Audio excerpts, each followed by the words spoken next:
Salut à tous et bienvenue sur Alex Studio Jeux de plateau.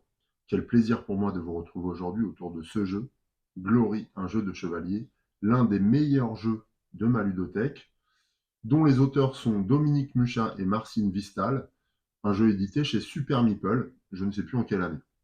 La vidéo d'aujourd'hui va se décomposer en deux parties. La première, je vais vous proposer une mise en place, simplement parce que la mise en place de ce jeu est assez exceptionnelle, tant elle est d'une part agréable et tant elle nous permet déjà de rentrer dans le jeu en lui-même. À savoir que dès la mise en place, en fait, on commence à faire des choix, on commence à observer ce qui se passe, quels sont les cheminements possibles, quelles sont les stratégies qu'on peut mettre en place, quels sont aussi les écueils auxquels on va se confronter. Plein de choses comme ça. C'est honnêtement un moment délicieux. La deuxième partie sera consacrée à la première manche du jeu, sachant qu'une partie complète de Glory, un jeu de chevalier, s'effectue en 3 manches. C'est donc un jeu assez court. Une partie peut durer entre 3 quarts d'heure et 1 heure un quart à peu près quand on joue en solo, qu'on connaît les règles. Les joueurs s'approprient les mécaniques en très très peu de temps, à peu près en 2 tours de jeu. On est complètement dedans, on a compris l'iconographie, on a compris les fonctionnements.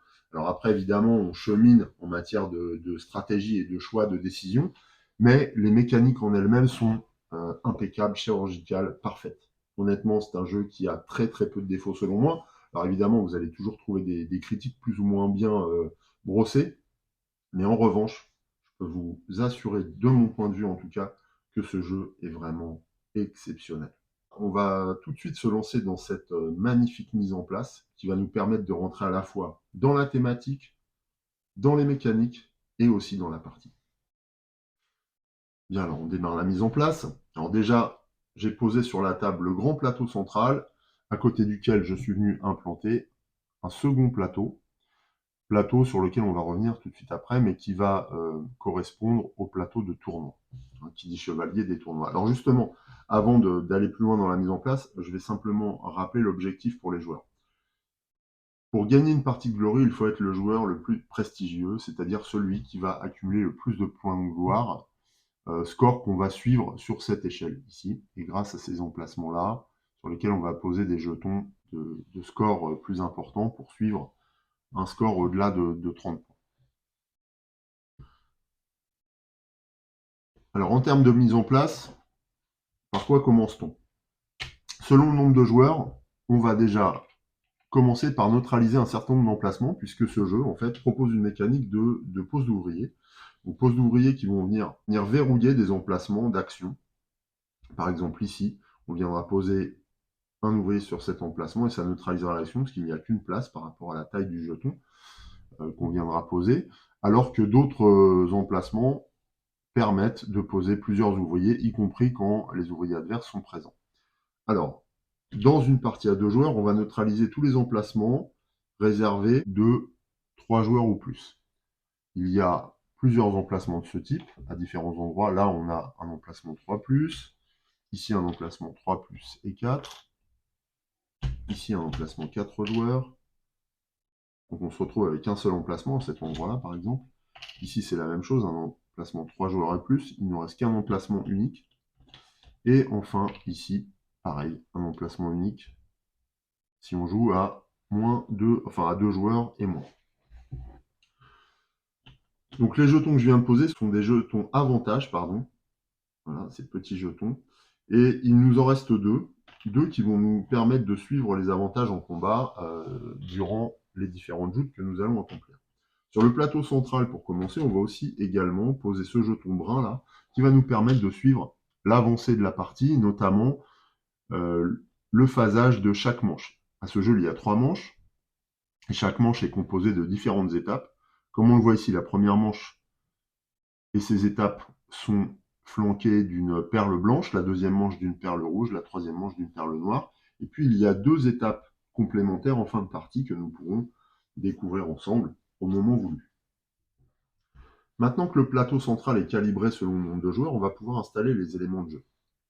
Les premiers éléments, alors vous voyez, il y a beaucoup de matériel dans ce jeu, beaucoup de matériel, mais que ce soit en solo ou en multi, tout est utile tout le temps. Donc c'est assez exceptionnel, sauf les éléments qui sont randomisés, donc qui nous permettent une rejouabilité. Par exemple, ici, il y a des cartes événements qui vont être différentes à chaque partie, puisque tirées au sort.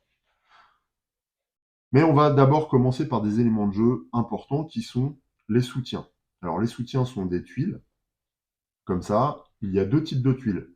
Vraiment les soutiens de type compagnon, entourage du chevalier. On va essayer de se constituer un cercle d'alliés, en fait, qui peuvent aller du ménestrel en passant par la sœur, la bonne sœur, en passant par le malfrat, ou d'autres professions. Là, on a un orateur, voilà. On a voilà, une princesse, enfin, on a beaucoup de personnages différents, et qui, chacun, nous amène des atouts que nous pourrons utiliser pendant la partie. Alors, comment on installe ces tuiles? C'est très très simple. D'abord, on va installer ces tuiles-là qui sont des soutiens spéciaux. C'est-à-dire que dans ce tas de tuiles, en fait, on a des personnages uniques qu'on ne retrouve pas ailleurs dans les autres parties du jeu, dans les autres atouts qu'on peut récupérer et qui nous apportent du coup des pouvoirs particuliers. Alors, l'installation est très simple puisqu'on va simplement mélanger ces atouts, ces soutiens particuliers, spéciaux, soutiens spéciaux d'ailleurs, c'est le terme de la règle, et on va les mettre à côté du plateau ici, et en début de partie, et d'ailleurs on le verra à chaque manche, on va venir poser un soutien spécial. Sur l'emplacement soutien spécial, on a un petit symbole d'étoile ici, en haut, qui correspond à celui existant sur la tuile. Voilà pour le premier soutien spécial. De la même manière, on va poser sur les emplacements d'à côté des soutiens dits classiques, c'est-à-dire que là, on a un ensemble de tuiles qui vont venir former un deck complet. Alors, on va simplement mélanger chaque niveau. Là, je mélange le niveau 1. Élargir le champ. Je mélange le niveau 2. Je mélange le niveau 3. Ensuite, il nous suffit de mettre le niveau 2 sur le niveau 3 et le niveau 1 sur le niveau 2. Ce qui nous forme une pile de soutien classique. Et grâce à cette pile de soutien classique, après, on va alimenter cette ligne de soutien, c'est-à-dire qu'on pourra aller recruter différents personnages qui vont eux-mêmes nous aider dans différents aspects de nos possibilités, de nos pouvoirs, de nos compétences et capacités. Alors d'abord, on pioche sur le dessus de la pile, bien sûr, et on remplit ce marché, disons, de droite à gauche. Donc là, première tuile, on vient implanter ici, deuxième tuile ici. Alors ça, c'est un suzerain, ça c'est un maître d'armes, une bonne sœur, un malfrat et un ménestrel. Chacun nous amène un pouvoir différent. À cet emplacement, il n'y a pas d'autres tuiles à poser, puisqu'il y a une pièce, et là c'est pareil, il n'y a pas de tuiles à poser, sauf si on joue à 3 joueurs et plus. Il nous reste un tas de tuiles qu'on viendra utiliser lors de la prochaine manche, au moment de rafraîchir ce marché. Il nous reste encore des tuiles qui ressemblent beaucoup aux tuiles de type soutien. Ce sont des tuiles soutien, mais ceux-là ne sont pas récupérés au hasard. On pourra venir choisir dedans, à condition de récupérer des cartes dans ce marché. Thématiquement, ça veut dire que ce sont des rencontres qu'on va effectuer lors de nos différents voyages. Et pour ça, il faudra rencontrer les gens et à ce moment-là, essayer de nous attacher leur service. Donc ces tuiles-là, on va les mettre plutôt du côté des ressources. Alors je vous parlerai des ressources tout à la fin. Et voilà qui est fait. Donc on a déjà installé toute la partie soutien. Qu'avons-nous encore comme tuiles? Eh bien, il nous reste deux types de tuiles, à savoir celles-ci, qui vont faire partie de nos soutiens, et celles-ci qui sont un peu particulières, qui vont aller avec le plateau des tournois.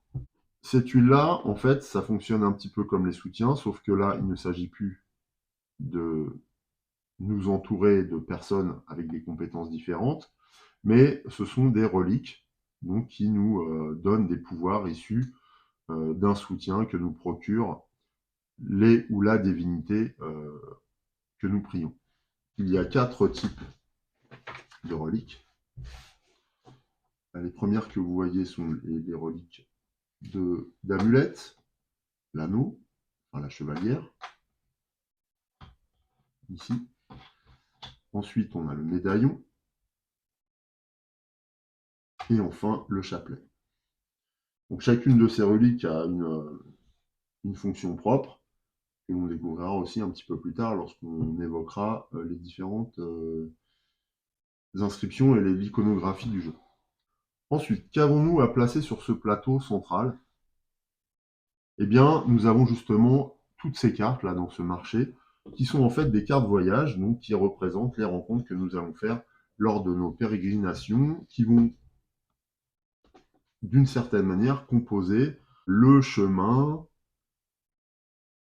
qui nous permet de devenir chevalier. C'est-à-dire nos expériences en dehors des combats, des joutes que nous allons vivre durant les tournois, notre vie chevalier, nos actions chevaleresques, nos histoires sentimentales, nos voyages, etc., etc. Alors justement, on va commencer par mélanger ce deck de cartes de rouge avec une clé. Et donc ce deck-là est le deck de romance. On va pour l'instant le poser comme ça, face cachée. Ensuite, on a le deck de marché. Alors moi, je préfère l'intituler deck d'aventure, voilà, parce que ce sont souvent des voyages d'intérêt qu'on va réaliser là. Et puis enfin, un dernier type de carte dans ce marché, ce sont les cartes défis. Donc là, ce sont plus des rencontres qui vont nous permettre de prouver notre valeur en défendant les plus faibles notamment. En termes de plateau central, il nous reste deux éléments installés uniquement, et ce sont encore des cartes. Il va nous rester des cartes événements et des cartes objectifs. Alors, je ne sais plus comment ça s'appelle exactement, ce ne sont pas des cartes objectifs, ce sont des cartes titres. Voilà, c'est ça. On va essayer de gagner des titres de noblesse, hein, tout simplement. Donc c'est pareil, on va mélanger ça. Alors, ces cartes titres composent des objectifs publics atteignables par tous les joueurs, à condition de satisfaire aux contraintes fixées. Alors, en début de partie, on pioche 3 cartes titres qui vont constituer les objectifs publics et qui vont être visibles par tous les joueurs. Alors, normalement, ils sont disposés à côté du plateau, à l'horizontale. Moi, je vais les mettre sur un porte-carte pour créer un peu de verticalité. Vous savez que j'aime bien ça. Et puis, ça facilite la mise en place et la visibilité quand on tourne une vidéo. Première carte. Voilà, c'est cette carte-là. Alors, ce qui est génial à ce jeu, c'est que chaque carte a un nom, en fait. Et ça, je trouve ça assez exceptionnel. Par exemple, là, dans le cas présent, alors voilà, dans le livret de règles, on a toutes les cartes résumées. Et là, en l'occurrence, voilà, cette carte titre porte le nom de Fortuné. Hein, on voit bien, hein. Pour remporter 7 points de gloire, il faut avoir 3 écus et 3 points de force. Donc la puissance de l'argent, bien sûr, va être un de nos objectifs de chevalier. Donc je vais le mettre là-bas, comme objectif public. Deuxième carte titre. Ah, celle-ci est beaucoup moins rutilante. Cette carte s'appelle Redouté. Et donc là, pour être redouté de ses adversaires, de ses ennemis, il faut disposer de soutien militaire, à savoir 2 maîtres d'armes et 2 malfrats. Troisième carte titre que nous révélons. Là, c'est une carte alors, qui s'appelle, cette fois, elle est où celle-là? Voilà, Voyageur. Hein, on la voit ici. Vous devez avoir joué 5 cartes marché. Donc en fait, on part en expédition commerciale pour nouer des alliances marchandes et puis rapporter des richesses à notre royaume ou à notre fief, tout simplement. J'aime beaucoup aussi cette carte. Donc en fait, on voit les objectifs publics plutôt tournés sur la fortune, l'ambition et l'autorité. Hein. On est bien dans une pure tradition féodale. Et donc on va s'inscrire dans ces 3 objectifs. Après, libre à nous de les atteindre ou non. On a encore pas mal de cartes titres. Celles-ci, on va les mettre de côté parce qu'on va s'en servir un petit peu plus tard au moment de la mise en place des joueurs. On va les mettre là. Non, on va les mettre Ouais, donc là, avec les ressources. Enfin, sur le plateau central, il nous reste quoi? Alors, je vais garder le livret de règles, simplement parce que là encore, les cartes auront un nom. Il va nous rester à mettre en place des cartes événements. Les cartes événements vont s'appliquer, vont s'imposer à tous les joueurs. Il y a euh, un seul type de carte événement, mais par contre, il y a des événements propres à chaque manche du jeu. Donc, pour une partie, bien qu'il y ait 4 événements différents par niveau, on va piocher uniquement une carte, c'est-à-dire une carte par manche. Voilà, au hasard, donc une première carte. Les autres ne seront pas utilisées pour cette partie, on peut les ranger. Une deuxième carte pour la deuxième manche, que je mets également ici. Les autres sont rangés. Et l'événement de la troisième manche, voilà. Les autres sont également rangés, ne sont pas du tout utilisés. Alors pour l'instant, on va les classer comme ça. Et au moment de débuter la partie, on révélera les événements que l'on doit rendre publics. Je vais mettre ça là. Cette fois, on a terminé la mise en place du plateau central, ou quasiment. Il y aura encore quelques éléments issus de l'installation des joueurs, mais c'est tout. Après, on sera prêt à jouer. On a aussi le plateau secondaire des tournois. Alors celui-ci est également assez simple à installer, à condition de bien lire les règles. Une fois qu'on a bien lu les règles, ça va tout seul. Donc là, on a déjà 2 jetons avantage à mettre non loin de ce plateau. Moi, je les mets dessus. Ici figurent les gains dévolus aux chevaliers victorieux de ce tournoi. Le jeu propose aussi des petites tuiles que l'on peut piocher de manière aléatoire, ce qu'on va faire, là, qui nous permettent de remporter des gains différents que ces gains standards. Donc là, moi, j'aime bien randomiser, donc on va mettre une tuile au hasard qu'on révélera au moment de mettre en place le tournoi, ce qui ne saurait tarder. Les autres, on va les conserver parce qu'elles seront utiles éventuellement à d'autres moments de la partie. Que devons-nous mettre d'autre en place sur ce plateau? Eh bien, on doit préparer le tournoi auquel on ambitionne de participer dès notre préparation chevaleresque terminée. Alors, comment procède-t-on pour mettre en place un tournoi en début de partie? Eh bien, là encore, selon le nombre de joueurs, on a des cartes de tournoi. Donc, pour chaque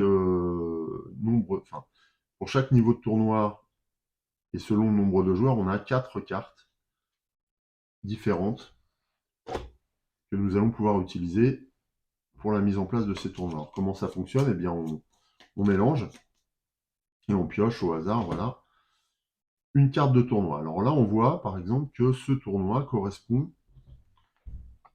enfin, que cette carte correspond au symbole de ce tournoi. Ce tournoi est une joute à plaisance, c'est-à-dire que voilà, le but du jeu, c'est d'être le chevalier qui remporte tous ses combats en partant de combats qui se déroulent, qui procèdent d'une sélection par poule. Donc il y a 2 poules, hein, tout simplement. Et en fait, la carte nous propose un système de constitution de tableau selon la manche à laquelle on se trouve. Là, on se trouve à la première manche, donc pour ce début de partie, nous allons mettre en place un tournoi avec différents types de chevaliers. Les types de chevaliers, la typologie des chevaliers est représentée par la couleur et la nature des boucliers de chaque chevalier. Donc là, pour ce tournoi-là, nous allons d'abord sélectionner un chevalier avec ce motif sur son bouclier. Donc, on a tous les chevaliers qu'on a triés préalablement, on va les remélanger. Donc, ce sont des petites tuiles en forme de bouclier. On va les mélanger de nouveau. Voilà. Et on va piocher. Où est-ce qu'il est, lui? On va piocher un chevalier au hasard là-dedans pour venir le déposer comme nous l'indique ce schéma. Alors là, il faut faire attention lors de la mise en place parce qu'il y a sur une face la mise en place réservée à la joute à plaisance, on voit là avec la couronne de laurier, et on a également la mise en place réservée à l'autre type de tournoi qui se trouve au dos de ce plateau, on y reviendra pendant la partie, et qui s'appelle la passe d'armes et qui consiste à des combats dans différentes villes du Moyen-Âge. Voilà, donc là on va récupérer déjà un premier chevalier.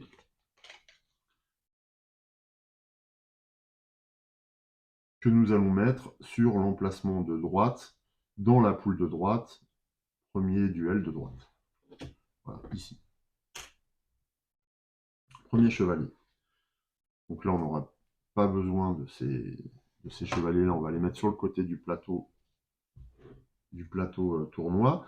Ensuite, sur la ligne, on va poser un chevalier avec un bouclier en bois. Donc là, je vais aller chercher le petit tas de tuiles. C'est pareil, on va le mélanger.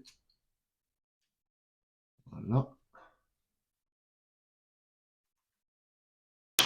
Mince, chaque fois, c'est pas facile à manipuler parce que ce sont des jetons plus petits que mes doigts, mais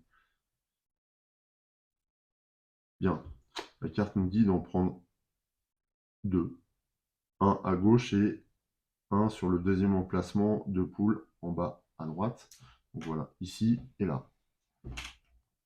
Ok. Les autres boucliers de bois sont mis de côté et viendront nous servir à compléter les emplacements qui resteront libres alors que nos chevaliers se seront inscrits eux-mêmes au tournoi, mais ça on y reviendra tout à l'heure. Il nous reste plein de tuiles, des tuiles qui correspondent à des chevaliers de différents niveaux. Là par exemple on a, donc ça ce sont les chevaliers polonais, ça ce sont les champions, ça ce sont les rois, et ça ce sont les vétérans. Ou un truc comme ça. Il y a peut-être les vétérans et les rois, ça je vais vérifier. Et les chevaliers avec des boucliers en bois sont des chevaliers de type noble, c'est-à-dire le bas de la hiérarchie des chevaliers. On va simplement maintenant révéler qui sont les chevaliers contre lesquels on va pouvoir jouter. Et donc on retourne les différents boucliers pour découvrir les armoiries de chaque chevalier. Et avec encore grande surprise, on se rend compte que chaque armoirie correspond à un chevalier dénommé dans la règle du jeu, et que l'on peut identifier du coup comme des personnages historiques, je pense. Alors par exemple, pour celui-ci qui a la tête de taureau, il s'agit de Dobiesto Puchata, il est staroste de Gniev et de Bydgoszcz. Voilà, donc c'est un titre honorifique, je pense, tout simplement. On a également, là avec la tête de taureau, un autre chevalier. Ah non, lui c'est bon, on l'a déjà. Alors c'est pas la tête de taureau, c'est voilà, avec le croissant de lune là et l'étoile. On a Vicenti Granowski, staroste de Grande Pologne. Donc encore un chevalier polonais. Ouais, sûrement. C'est normal ça? Oui, c'est normal. Celui-là, c'est un noble. Oui, c'est un simple noble. Ok. Et enfin, alors Staros, ça veut certainement dire seigneur, je pense. Pas regarder. Et enfin, il nous reste un chevalier là, qui s'appelle Jean de Borcel, seigneur de Vire, maréchal de France et gouverneur de Hollande, de Zélande et de Frise. Voilà, c'est lui, ici. On reconnaît grâce à ses armoiries rayées, blanches et noires, et puis les espèces de petites tours que l'on trouve sur son bouclier. Voilà.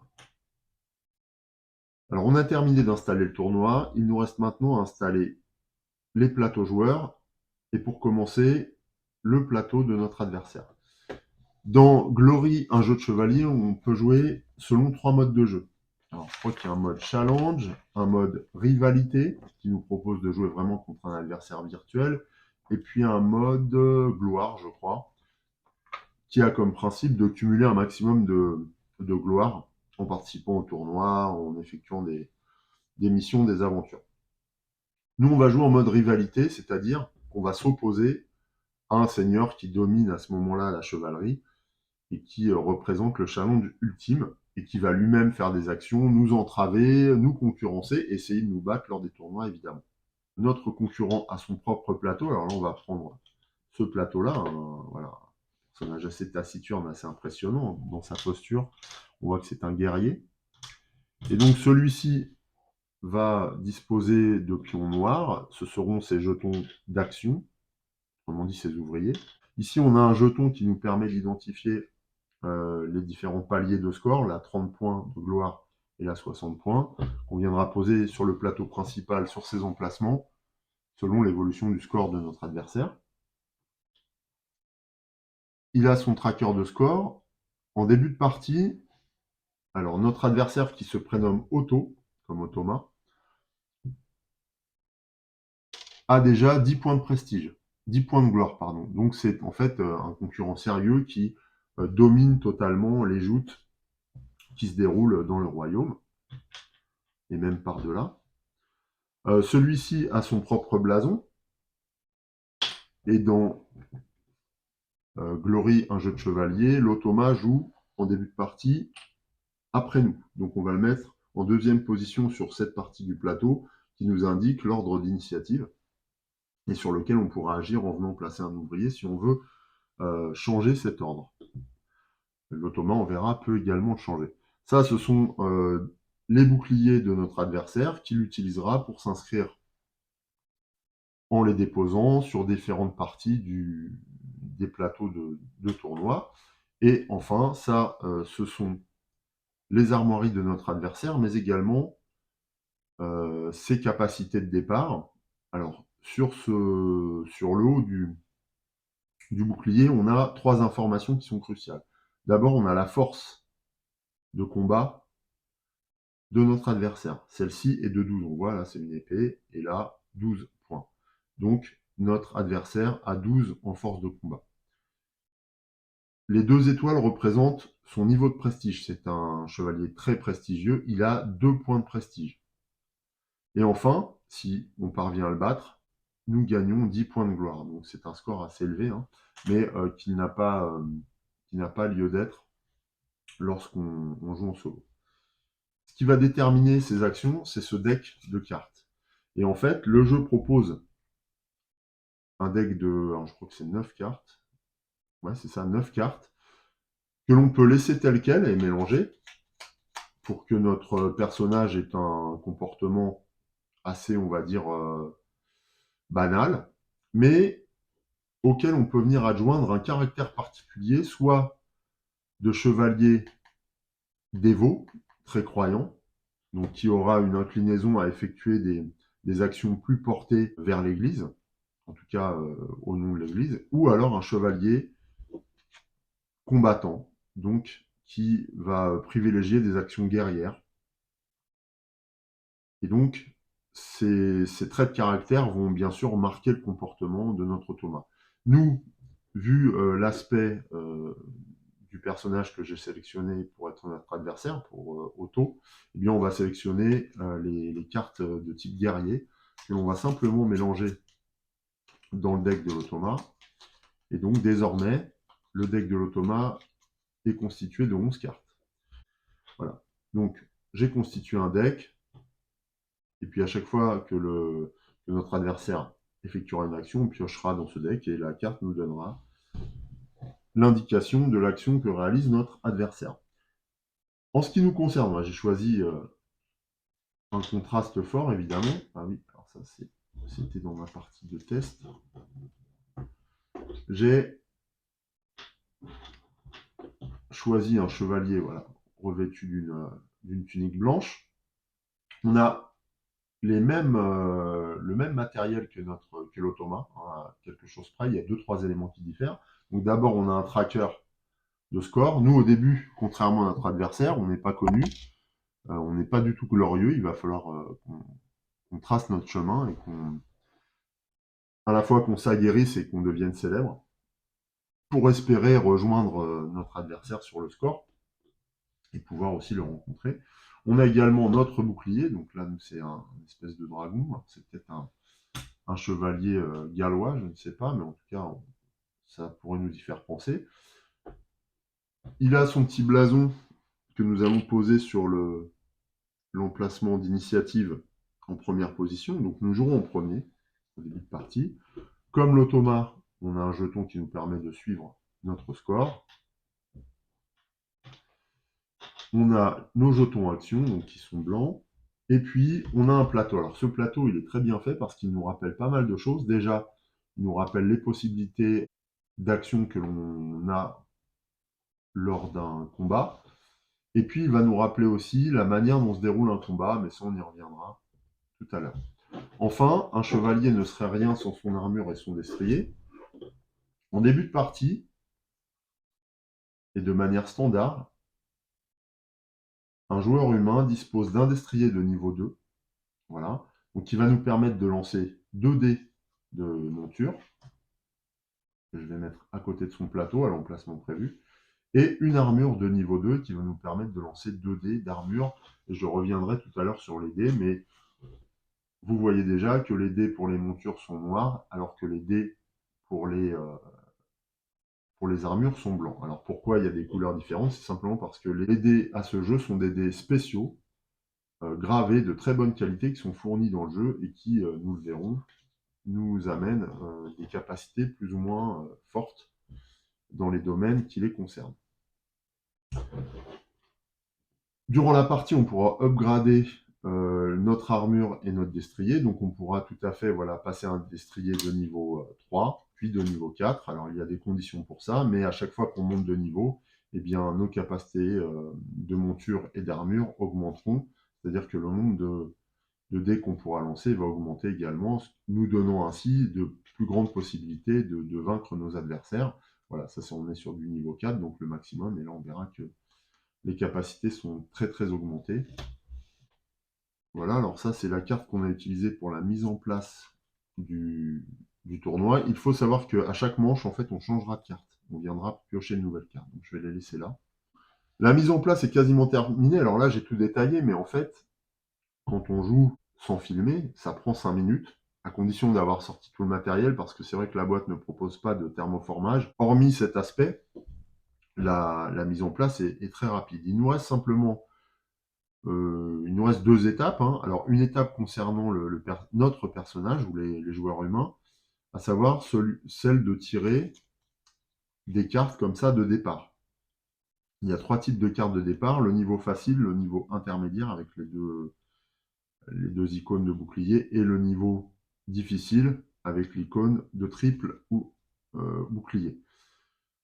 En début de partie, on doit tirer 3 cartes, une de chaque niveau, et en choisir une parmi les 3. Donc j'en prends 3 au hasard. Les autres ne seront pas utilisés, on peut les ranger. On fait ça pour chaque joueur, évidemment, si on joue pas en solo. Et puis on va les regarder.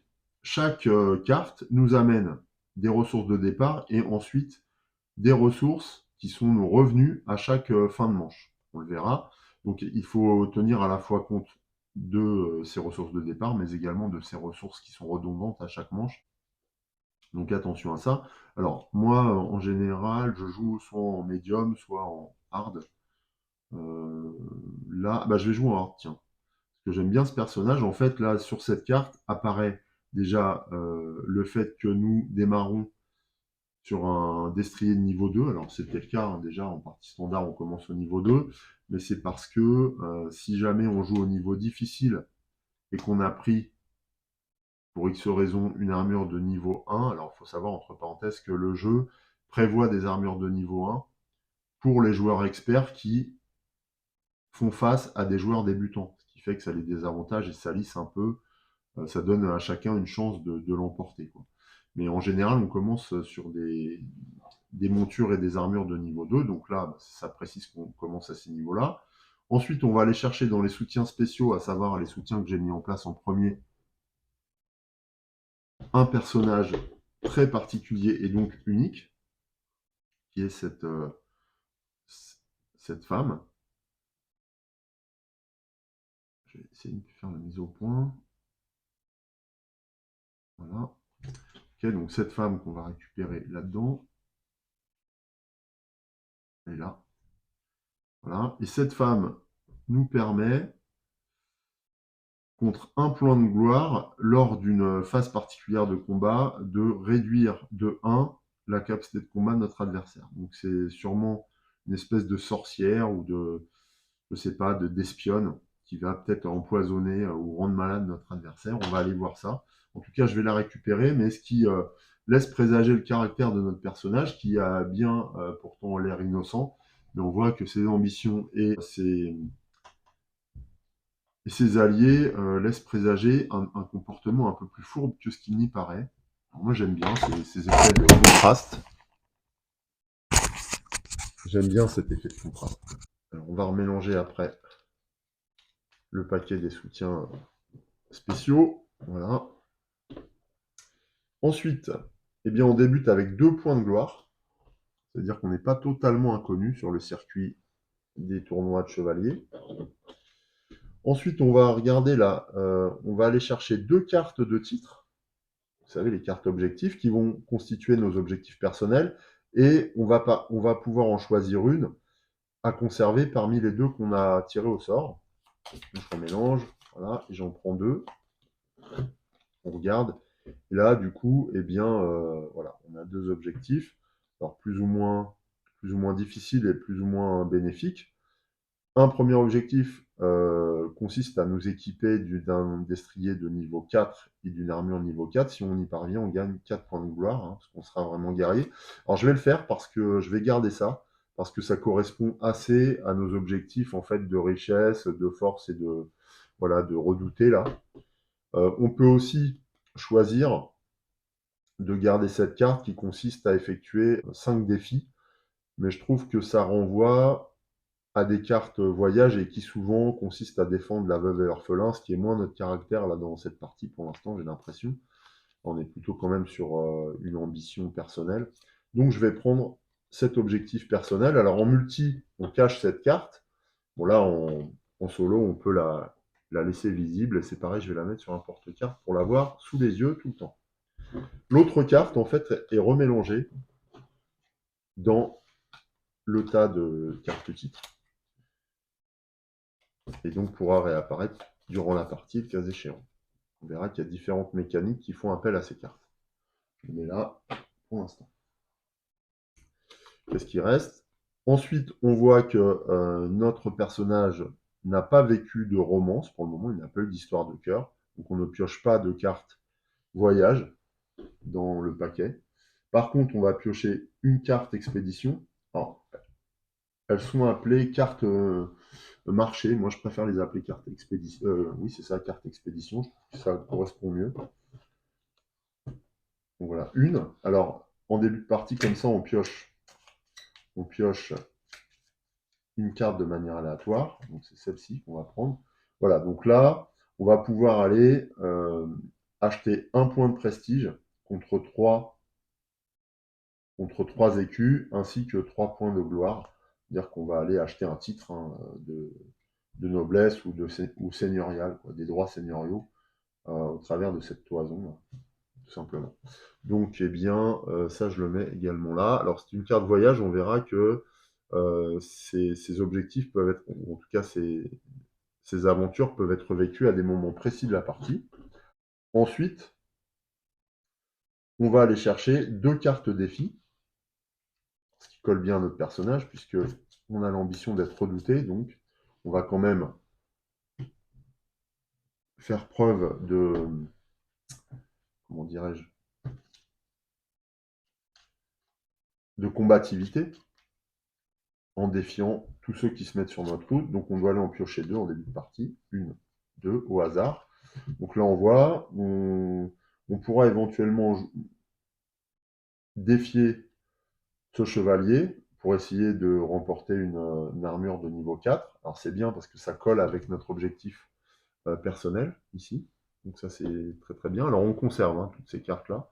Et puis on va jouter également contre ce cavalier à l'épée pour gagner de la gloire et du prestige. On voit que ce cavalier n'est pas très puissant, il a un niveau 8 de combat, alors que Otto lui a 12 en niveau de combat, donc on voit que c'est pas tout à fait le même niveau. Par contre, il est quand même un peu prestigieux, sachant que nous, en début de partie, on a 0 étoile, donc 0 niveau de prestige. Voilà, donc ça, ce sont des objectifs de voyage, d'expérience que l'on va vivre pour aguerrir notre personnage. Voilà. Une fois les cartes défi choisi, on va reposer le deck, je vais remélanger, voilà, on va reposer le deck défi sur son emplacement. Et maintenant, puisqu'on a été chercher les cartes au hasard qui étaient destinées à notre personnage, on va révéler 4 cartes par nature, donc 4 cartes romance, à savoir 4 jeunes dames qui pourraient nous apporter certains soutiens de différentes natures, 4 cartes aventure, qui là aussi nous permettent de partir en expédition pour aller chercher d'autres gains à travers nos expériences. Alors là, on voit par exemple que ce sont des cartes qu'on a déjà, donc ça ne va pas forcément nous intéresser. Par contre, celle-ci nous intéresse, hein, aller chercher un rosaire. On peut essayer aussi d'aller recruter un palefrenier, donc ça va nous intéresser. Et puis, on fait la même chose avec les cartes défis. Donc là, par exemple, il va falloir sauver ce ménestrel d'indifférents avec d'autres villageois ou des bandits de grand chemin. Ah non, là, ce sont des bandits de grand chemin qu'il va falloir châtier lorsqu'ils vont essayer d'intercepter des marchands de notre fief. Je pense qu'on va les châtier méchamment, mais tout ça nous permettrait de récupérer une relique. Là, on peut jouter une nouvelle fois, alors ça, on l'a déjà, mais ça ne nous empêche pas de le refaire, sauf si on gagne, parce qu'on ne peut pas gagner 2 fois le même jeton. Alors, on n'a pas de chance, là, sur le tirage, parce qu'on gagne plusieurs fois les mêmes cartes, avec les mêmes jetons prestige, donc ça nous enlève des possibilités. Ça, c'est pas génial, mais il nous reste encore des choix. Bon, le tirage est pas super favorable, parce que pas super varié. Mais quoi qu'il en soit, voilà, ce sont des possibilités d'expérience que peut vivre notre chevalier pour avancer vers plus de prestige. Enfin, dernière étape, nous allons révéler les événements de la première et de la deuxième manche. Donc, événement de la première manche, c'est celle-ci. Alors, cette carte, je la connais parce que je l'ai eue il n'y a pas longtemps. Elle s'appelle Croisade. Donc, pour partir en croisade, il faudra qu'on paye un écu, donc on finance la guerre, mais en revanche, ça nous permettra de prouver notre foi, donc de récupérer 4 points de foi, on verra à quoi ça sert, et 3 points de gloire en ayant participé à cette fameuse guerre de religion, enfin fameuse en tout cas célèbre. Et puis, on va découvrir aussi l'événement à venir dans la deuxième manche pour pouvoir le préparer. Et cette fois, alors ça par contre, je la connais pas, cette carte, on va aller voir tout de suite. Cette carte s'appelle... Cette carte s'appelle... Voyage aussi. Voilà, et donc elle nous permet d'effectuer une action en payant un écu pour piocher 3 cartes voyage, visibles ou en aveugle. Oui, parce qu'on a toujours la possibilité de choisir entre les cartes disponibles là ou celles piochées dans les decks là-bas directement, mais sans savoir ce que ça nous réserve. Donc ça, ce sera lors de la deuxième manche. On va préférer que ce soit l'inverse, parce que là, vraiment, ces cartes-là ne nous sont pas très, très intéressantes.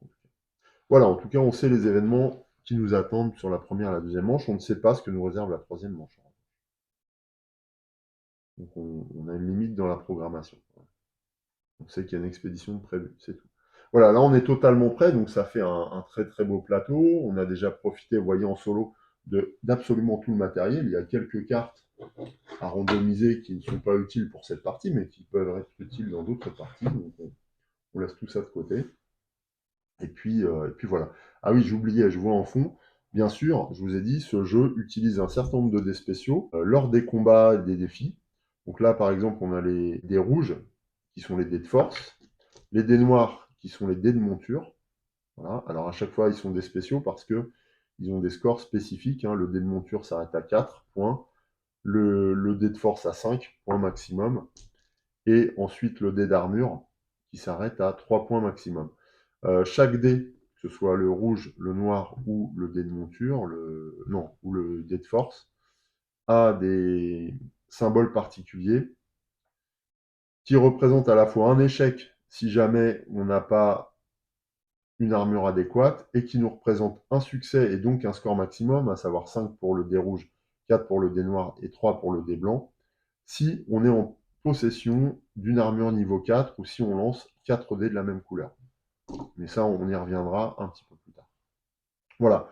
Donc j'ai sorti la piste de dés, forcément, que je vais mettre là, et on verra qu'à ce jeu, il y a beaucoup de lancers de dés qui viennent agrémenter la partie. Ah oui, puis j'oubliais, une fois qu'on a pris toutes nos ressources de départ, on va enchasser cette carte de départ sous notre plateau, à l'emplacement là qui est prévu, avec les petites arabesques. Et en la laissant dépasser, on verra comme ça quels sont nos revenus prévus à chaque fin de manche. Donc là, en l'occurrence, 2 écus et 7 points de force. Voilà, là, cette fois, on est totalement prêt à démarrer. Donc, je vous retrouve tout de suite pour le début de la première manche. Bien, alors, on démarre la première manche. La piste d'initiative nous indique qu'on est bien le premier joueur, et c'est ce qui se passe dans une partie standard, hein. Le départ est toujours donné au joueur humain, en partie solo. Sinon, l'ordre est déterminé au hasard. Donc, on est à la première manche et on va démarrer la partie par une phase action. On voit que là, le symbole reprend l'aspect de nos petits jetons action, de nos petits ouvriers. Et donc, cela va consister à prendre l'un de nos jetons et puis de choisir une des actions. Alors, on a beaucoup d'actions sur ce plateau. Ici, il est possible de rallier l'armée du roi et de toucher une solde importante. Là, on peut effectuer une mission d'escorte et toucher une somme un peu moins importante si jamais cet emplacement est pris. Et on voit que cette possibilité de mission-là est assez ouverte. On peut y aller dans tous les cas. Par contre, les actions plus fortes, elles, font l'objet d'une limitation, c'est-à-dire qu'il y a un seul ouvrier qui peut se positionner là par manche. Et on va voir que l'automa ne va pas hésiter à nous prendre les meilleures places. Donc il faut bien choisir ce qu'on veut faire au démarrage. Là, je vois qu'il manque un petit jeton prestige pour bloquer cet emplacement. Ici, on peut aller s'entraîner face à un vétéran, donc ce qui nous rapporterait de la force, bien sûr, hein, on se prépare au combat. Et là, on peut aller s'entraîner de manière un peu plus individuelle dans un petit camp d'entraînement, ce qui est moins efficace que nous entraîner face à un vétéran, ce qui nous rapporte 2 jetons de force. On peut aller aussi dans la cathédrale pour nous recueillir et prier, et donc prouver notre foi, ce qui nous rapporte 3 points de foi. Il faut savoir que les points de foi, quand on les gagne, correspondent à des jetons comme ça euh, en forme de croix. Et ces points, ces jetons nous permettent, quand on les dépense, de relancer un dé lors d'un combat ou d'un défi. Donc le jeton de foi est quand même très important puisque c'est le soutien de notre, c'est le soutien de notre dieu, quoi. On a ici un emplacement de marché qui nous permet d'acquérir des montures et des armures de niveau 2 ou 3, selon un coût en écus. Bien sûr, on a un emplacement qui nous permet d'aller recruter des soutiens. Donc là, c'est pareil, en fonction du coût. Là, on voit par exemple que le suzerain est gratuit. Le maître d'armes coûte un écu, à condition de poser un ouvrier ici. On peut également acquérir des titres, en tout cas tenter d'acquérir des titres en venant poser un ouvrier ici. On pioche 3 cartes titres différentes et on en conserve une et on remélange les autres Non, on les défausse d'ailleurs, on les défausse. Autre action possible, on peut venir poser un ouvrier ici pour effectuer un voyage. Quand on effectue un voyage, en tout cas quand on part en voyage, à ce moment-là, on a le droit de piocher 2 cartes voyage dans n'importe quel emplacement et n'importe quelle colonne. Donc de n'importe quel type, on peut en prendre tout à fait 2 en romance ou 2 en expédition ou 2 en défi, ou une dans chaque colonne. Et puis ces cartes-là rejoindront notre main de cartes de voyage. On verra après comment ça se passe. Dernière action, c'est celle-ci. Ça veut dire qu'on peut aller auprès du héros, nous inscrire au futur tournoi qui a lieu en fin de manche. Alors quel est l'avantage? Eh bien c'est qu'on peut choisir avant les autres son adversaire. Si on prend l'initiative ici, on peut sélectionner les adversaires potentiels connus, en tout cas, qui figurent déjà sur le tableau du tournoi, ce qui peut représenter un avantage parce qu'on peut décider de prendre un adversaire plus ou moins fort selon les capacités dont on dispose, selon la manière dont on s'est stuffé avant et la façon dont on veut procéder pour avancer dans le tableau du tournoi. Donc ça peut être avantageux, c'est une action qu'on fait un peu moins souvent que les autres, mais voilà, c'est une action qui reste quand même intéressante au plan stratégique. Ensuite, il y a quand même une action là qui apparaît en plus et qui résulte de cet événement. Là, on peut décider de partir en croisade ou non, hein, pour défendre la foi chrétienne.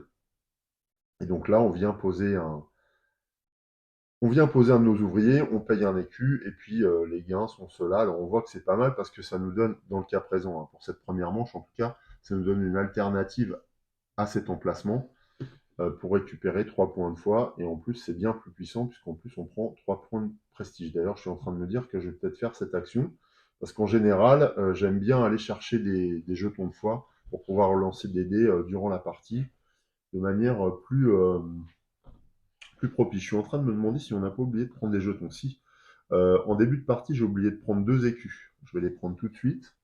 Alors, les écus sont là. Je ne vous ai pas parlé des ressources d'ailleurs, je suis en train de penser.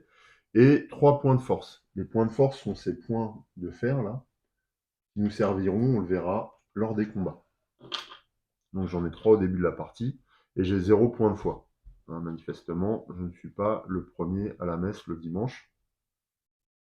On en tire les conséquences qu'on veut, mais ce qui est clair, c'est que je ne suis pas le plus pieux des chevaliers. En tout cas, ce n'est pas ma réputation.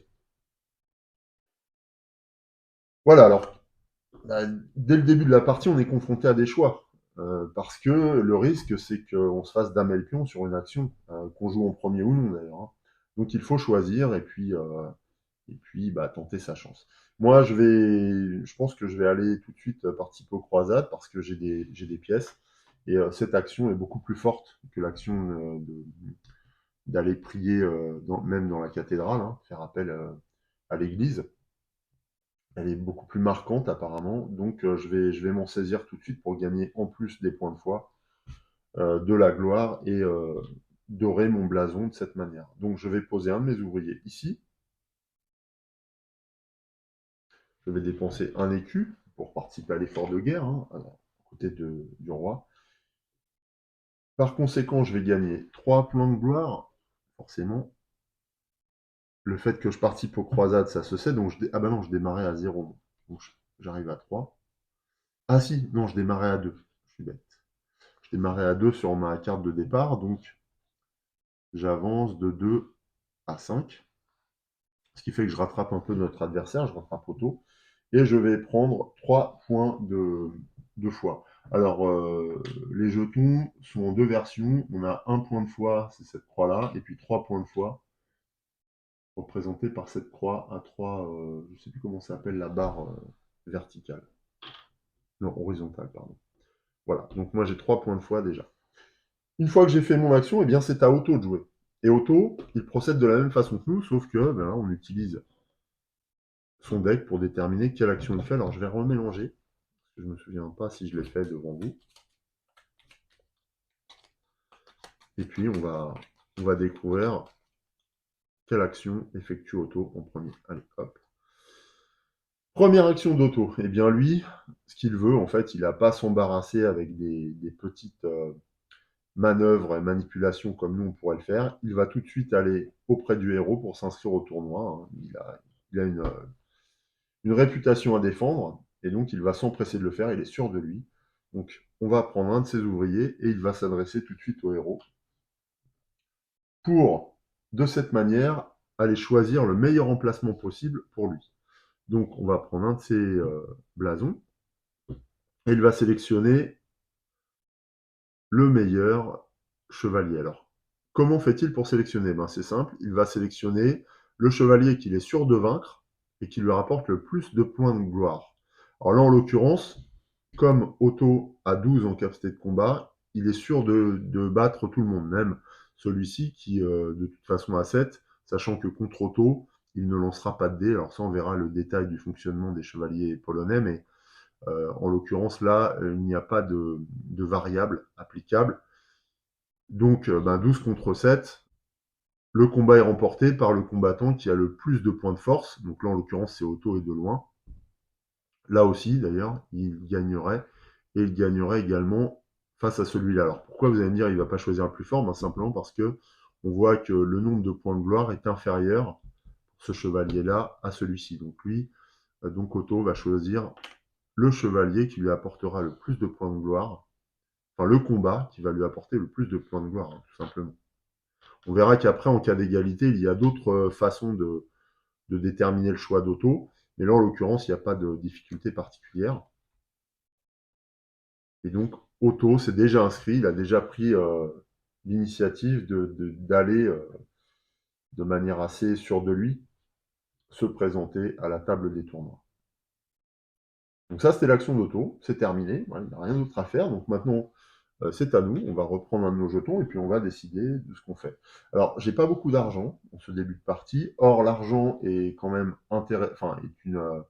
est une denrée très nécessaire, notamment pour nous, puisqu'on doit se débrouiller pour aller chercher des montures et des armures de niveau 4. Mais pour aller chercher une armure ou une monture de niveau 4, il va falloir se procurer des armures de niveau 3 dans un premier temps, comme une monture de niveau 3. Et je pense que pour ça, on va avoir besoin d'argent.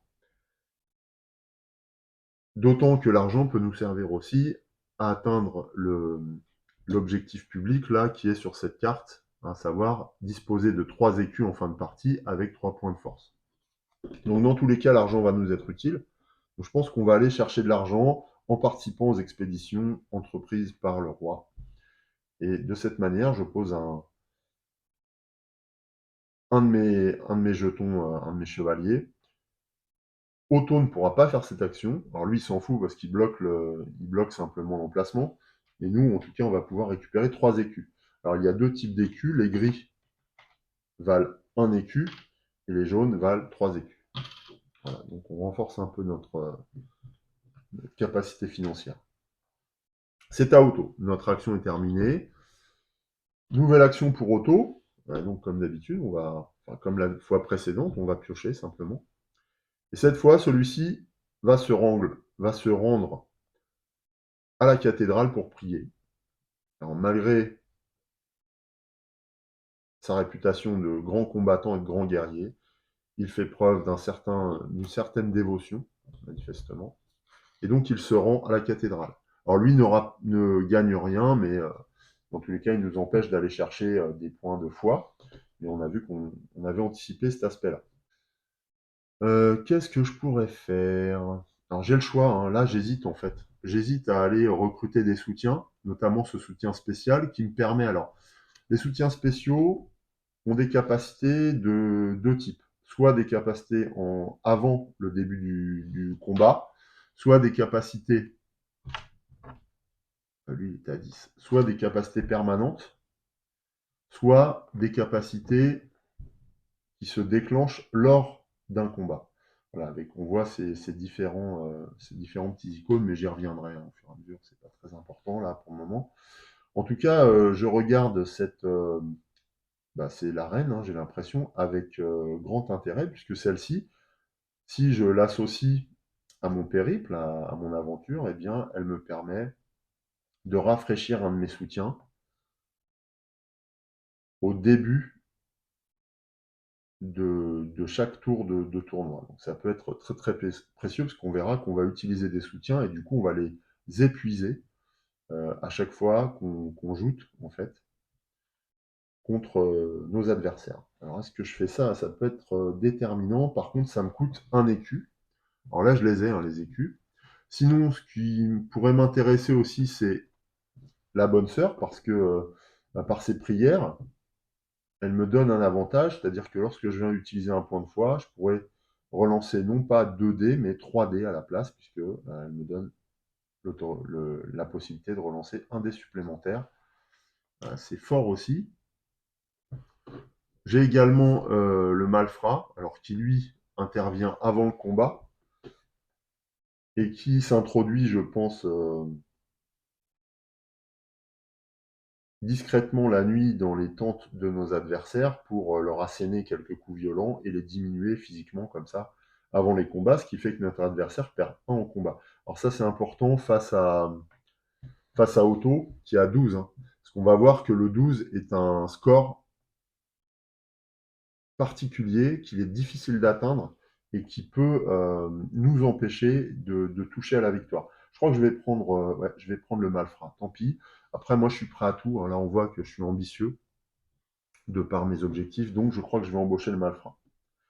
Donc pour ça, eh bien c'est simple, donc le malfrat était là, je le remets à sa place, je prends mon chevalier, je vais l'envoyer dans la zone de recrutement, donc on voit là c'est la ville, hein, le village, et je vais lui dire de nous trouver cet allié un petit peu gênant, mais terriblement efficace, qui est le malfrat.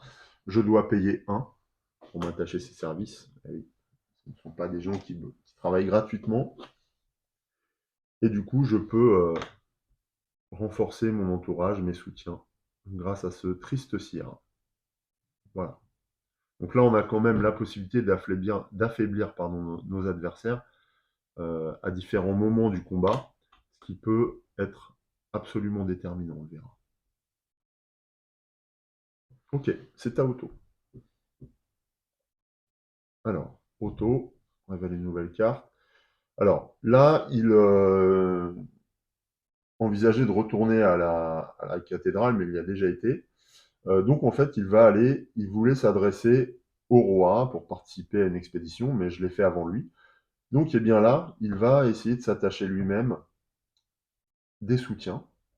Alors, comment fait-il? Eh bien, il va se rendre avec un de ses jetons sur l'emplacement dédié au recrutement, et il va simplement regarder quels sont les soutiens disponibles, et il va choisir dans l'ordre du schéma indiqué.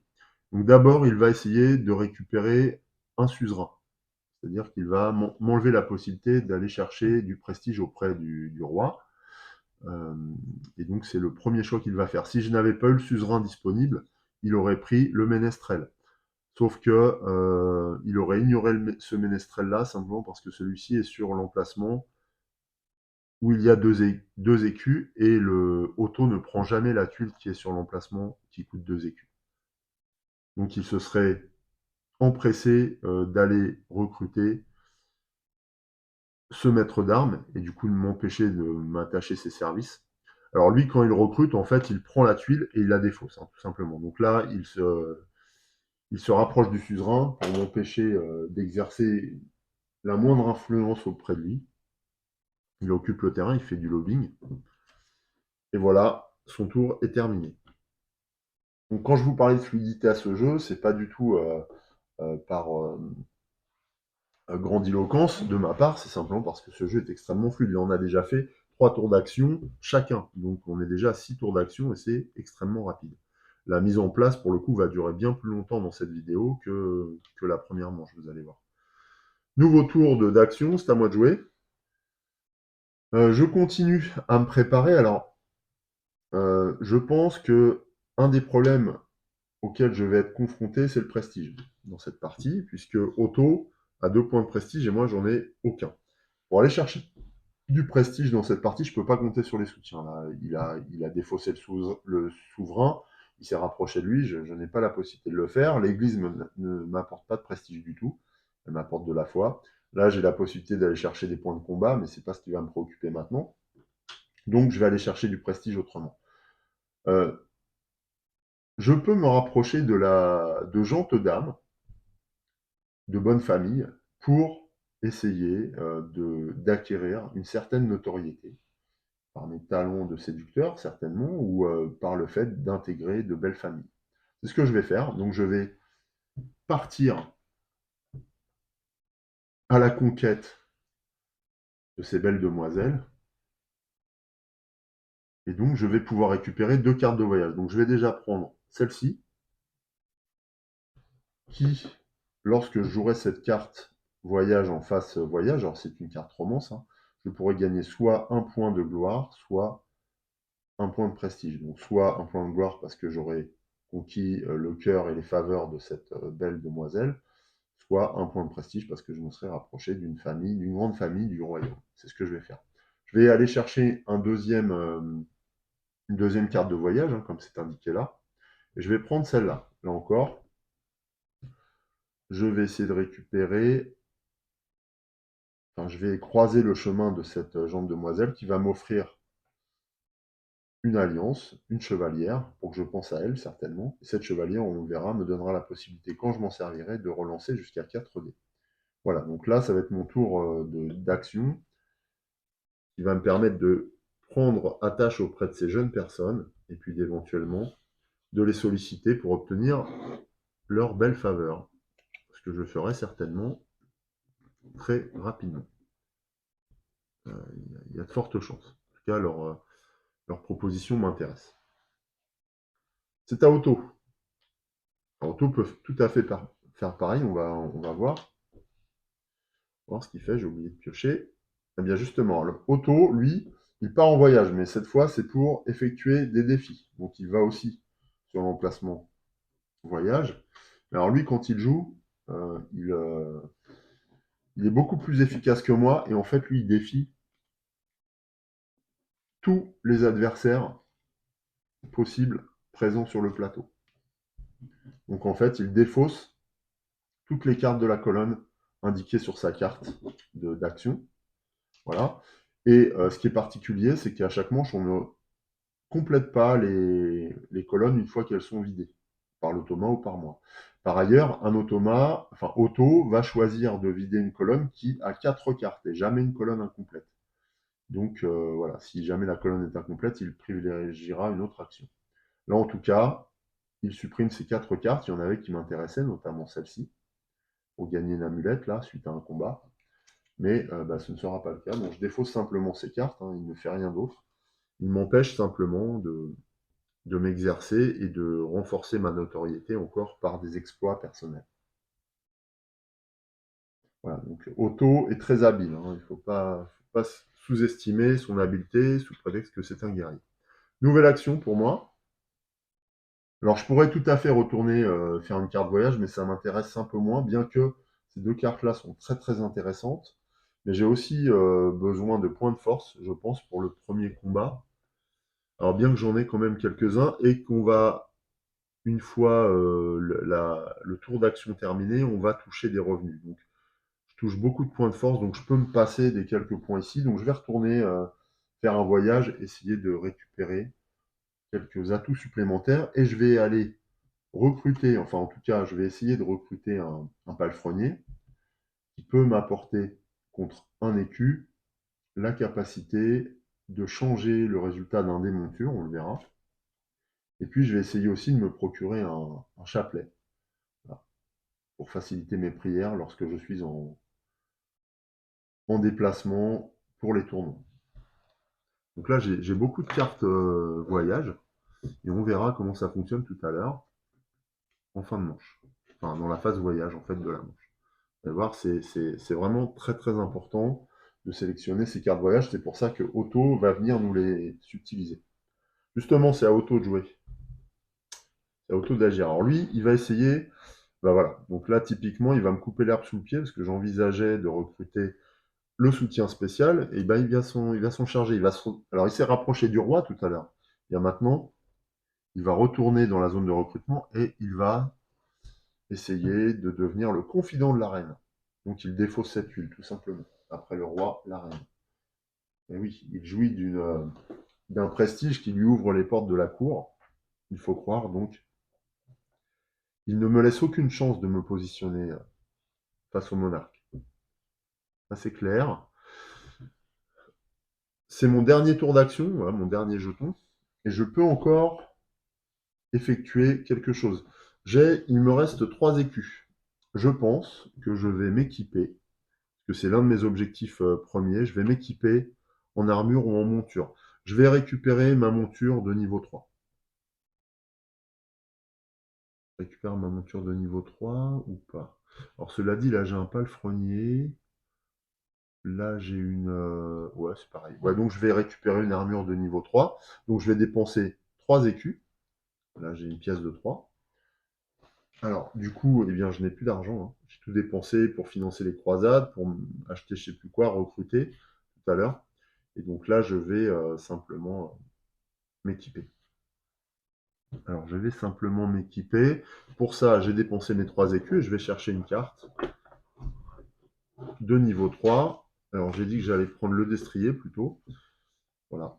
Donc le niveau 3 de destrier. Et je passe. Alors l'avantage, vous allez me dire, mais quel est l'avantage de passer du niveau 2 au niveau 3? C'est que le niveau 2 me donnait 2 dés de monture, alors que le destrier de niveau 3 me donne 3 dés de monture lorsque je combats. Et on verra que les dés de monture ont un avantage sur les dés d'armure, c'est qu'ils procurent plus de points potentiels en tout cas. Voilà, je ne me servirai plus de la monture de niveau 2, je peux la défausser également. Ça, c'est l'armure que je dois upgrader. L'avantage aussi de monter au niveau 3, c'est que je pourrais ensuite accéder au niveau 4. Je n'ai jamais le droit de passer du niveau 2 directement au niveau 4. C'est aussi pour ça que j'investis dans cette action. C'était ma dernière action de cette manche, pour cette phase d'action. Là, c'est à Otto de jouer également dans ce tour. Alors lui, il va essayer de retourner vers le roi, mais il ne le fait pas. Il va essayer de participer aux événements, mais je suis déjà parti, j'ai déjà pris le commandement des croisades, donc il ne va pas pouvoir le faire. Donc il va aller s'entraîner auprès du vétéran. Il va consacrer du temps à l'entraînement, m'empêchant ainsi de progresser dans mes talents de combattant. Et lui, c'est déjà un talentueux combattant et redoutable. Et bien sûr, c'est parce qu'il s'entraîne. Donc voilà. Maintenant, c'est pas très grave puisque je n'avais plus de points d'action. La phase action est terminée. On a dépensé tous nos jetons d'action. Voilà, le plateau est bien occupé par nos chevaliers. Donc on passe à la deuxième étape de la première manche, à savoir les voyages. Alors comment ça se passe? On voit que là, il y a un petit 3 dans le parchemin. Ça signifie que chaque joueur peut jouer 3 cartes voyage de sa main. Pour jouer une carte voyage de sa main, il faut, quand c'est nécessaire, pouvoir dépenser les ressources. Par exemple, là, pour recruter ce palefrenier, il me faut un écu. Or, je n'ai plus rien dans l'écu. J'ai tout dépensé. Donc, je ne pourrais pas recruter ce palefrenier. Je ne vais pas pouvoir acquérir ce chapelet. En revanche, il pourra me rapprocher de ces jeunes demoiselles pour aller essayer de récupérer quelques présents qu'elles vont accompagner de leur prière en ma phase. Donc je vais déjà jouer cette carte-là, je peux en jouer jusqu'à 3. C'est pas obligatoire, c'est optionnel, mais je peux jouer jusqu'à 3 cartes. Donc je vais jouer déjà cette première carte. Quand on joue une carte voyage, eh bien, on la prend, on la défausse. Et moi, je vais choisir non pas la gloire, mais le prestige. Donc dans ce cas-là, je récupère dans les jetons de prestige le prestige correspondant à la romance. Voilà, donc on voit que c'est très bien fait, il n'y a quasiment rien à... Il n'y a pas de question à se poser. Donc je récupère le jeton prestige auprès de cette magnifique jeune femme qui m'a ouvert ses bras et son cœur. Voilà. Donc désormais, j'ai un point de prestige. Otto, lui, en a deux au démarrage. Mais je commence à faire ma place dans l'aristocratie féodale et chevaleresque, grâce à elle. Pour le moment, c'est pas grâce à mes talents de combattant. Donc cette carte est défaussée, mais à Glory, un jeu de chevalier, chaque joueur a une défausse personnelle. On ne met pas ça en commun parce que en fait, les cartes jouées peuvent avoir un autre rôle, peuvent être utilisées dans une carte d'action particulière apportée par d'autres cartes. Donc on les conserve dans une défausse spécifique et individuelle. Ensuite, je vais m'adresser, voilà, j'ai pris goût à la relation humaine, manifestement, alors que je suis un guerrier plutôt taciturne d'habitude. Et je me rapproche aussi de cette jeune femme. Alors, on voit qu'elle est très différente physiquement d'ailleurs. J'ai des goûts assez éclectiques manifestement. Et elle aussi, par mes talents de séducteur, je vais m'attacher à ses faveurs et elle va m'offrir cette magnifique chevalière qui va me permettre, qui va me porter chance. Elle va aussi y projeter un certain nombre de bons sentiments et elle va me permettre d'avoir de la chance. Alors quand je joue cette carte, eh bien je récupère une relique que je vais joindre à mes soutiens et qui, on le verra, pourra me servir à chaque manche aussi. Donc voilà. Donc là, je défausse pareil cette deuxième romance. J'ai deux histoires d'amour déjà. Enfin, d'amour ou d'intérêt, mais bon, en tout cas, j'ai séduit de très belles dames. Je ne peux que m'en féliciter. Voilà. Alors c'est un jeu, voilà, avec des codes un petit peu sexistes. Faut pas trop s'en émouvoir. Voilà, on est sur des préceptes moyenâgeux, soyons clairs. C'est pas du tout quelque chose qu'on applique aujourd'hui, c'est sûr. Ok, donc voilà, j'ai joué deux cartes voyage, je peux en jouer encore une. Alors bon, on voit que je suis un jeune chevalier, fougueux, Et je pense que je vais aller essayer de m'exercer au combat. Là, je ne peux pas résister à la provocation de ce cavalier, donc je vais essayer de le vaincre, de répondre, de relever le gant et de le vaincre en combat singulier. Qui va nous donner l'occasion de vivre une première joute, hein, même si elle n'a pas lieu dans le cadre d'un tournoi. On va le voir, là, c'est vraiment une expérience vécue à titre tout à fait privé, mais qui va contribuer à me forger une réputation tout à fait intéressante. Dans le cadre de cet affrontement, je ne vais pas du tout être opposé à Otto, hein. C'est un autre chevalier qui n'a rien à voir, qui a croisé mon chemin, qui a dû me provoquer, ou que j'ai provoqué par mon dédain ou mon attitude tout à fait hautaine et humiliante. Donc, eh bien, je dois lutter contre lui, mais ça peut m'être tout à fait bénéfique ou déplaisant si jamais il venait à me vaincre. Alors, comment effectue-t-on ce combat? Eh bien, on procède exactement comme un combat lors d'un tournoi. Donc, j'ai ramené la piste ici, et puis on va utiliser tous les dés, là, en fonction de nos capacités de combat actuelles. Alors, les dés blancs correspondent, donc on l'a vu, à l'armure. Je vais mettre toute notre réserve. Il y a beaucoup de dés, puisqu'on peut jouer à 4 joueurs à ce jeu. Donc il y a des dés en quantité suffisante pour jouer à autant. Les dés noirs correspondent aux montures.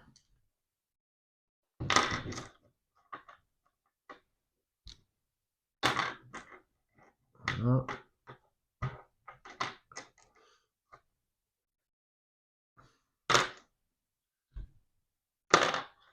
Et les dés rouges à la force de combat.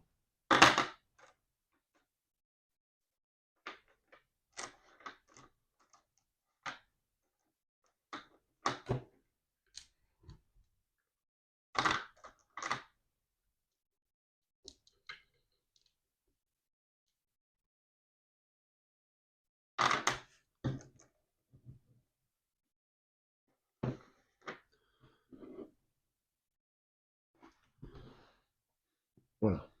Comment se déroule un combat? Eh bien, pour vaincre notre adversaire, il va falloir remporter 2 engagements. 2 engagements pas forcément successifs, c'est-à-dire qu'un combat se déroule en 3 engagements et donc 2 gagnants. Le premier adversaire, le premier concurrent à remporter 2 engagements gagne le combat, tout simplement. Comment s'effectue un combat? Eh bien, en fonction de notre capacité et de nos talents de combattant, nous allons utiliser un certain nombre de dés. Je m'explique. Les dés rouges, le nombre de dés rouges qu'on va utiliser pour ce combat est déterminé par le nombre de points de force que nous allons investir dans le combat. Là, en l'occurrence, je vais pouvoir récupérer pas mal de points de force après. Donc, je vais utiliser, c'est un 8, c'est ça, c'est une force 8, ouais. Donc, je vais mettre quand même beaucoup d'énergie dans ce combat. Je vais dépenser 2 jetons de force, et ces 2 jetons de force vont me donner droit à 2 dés pour tout le combat, c'est-à-dire pour les 3 engagements. 2 dés de force. Les dés de force sont les plus forts, hein, c'est-à-dire que je peux remporter 5 points sur un seul dé, jusqu'à 5 points. Mais je peux aussi remporter 0, parce que ça c'est un échec. Non, c'est pas 0 d'ailleurs, en dé de force c'est forcément 1, on met toujours un peu de force dans un combat. Ou voilà. Ouais, c'est ça. De 1 à 5. Ok. Par ailleurs, mon destrier, qui est un destrier de grande valeur, me permet de lancer 3 dés noirs, 3 dés de monture. Enfin, mon armure est une armure de niveau 2, me permet de lancer 2 dés blancs, 2 dés d'armure. Les dés noirs ont des scores de 0 à 4 maximum, 4 points maximum, et les dés blancs de 0 à 3 points maximum. C'est-à-dire que l'armure est la moins efficace de tous les dés, mais bon, ça a quand même son utilité. La joute démarre. Quand on joue en multi, c'est le joueur le plus faible qui lance les dés en premier. On dit qu'il parle en premier. Là, en solo, en fait, c'est le joueur humain qui lance ses dés. Et en fait, le but du jeu, c'est d'avoir un résultat supérieur à la capacité au point de force de notre adversaire. En cas d'égalité, on regarde le prestige. Là, en l'occurrence, cet adversaire a un point de prestige. Nous, on en a un également. Donc, si on a un point de prestige chacun, c'est une égalité parfaite. auquel cas c'est moi qui gagne, si jamais on a une égalité, d'accord? Voilà, mais on verra que ça a aussi des conséquences, hein, c'est-à-dire que si on joue trop avec son prestige, on le perd et ça devient problématique. Donc là, déjà, on va procéder au premier engagement, et pour procéder au premier engagement, il faut que j'en remporte 2 pour gagner le combat. Je vais lancer tous les dés auxquels j'ai droit, tout simplement, et on voit que, eh bien, le combat se déroule selon cette procédure-là. D'abord, je peux jouer des soutiens de type tente. Donc là, moi, j'en ai pour affaiblir éventuellement mon adversaire.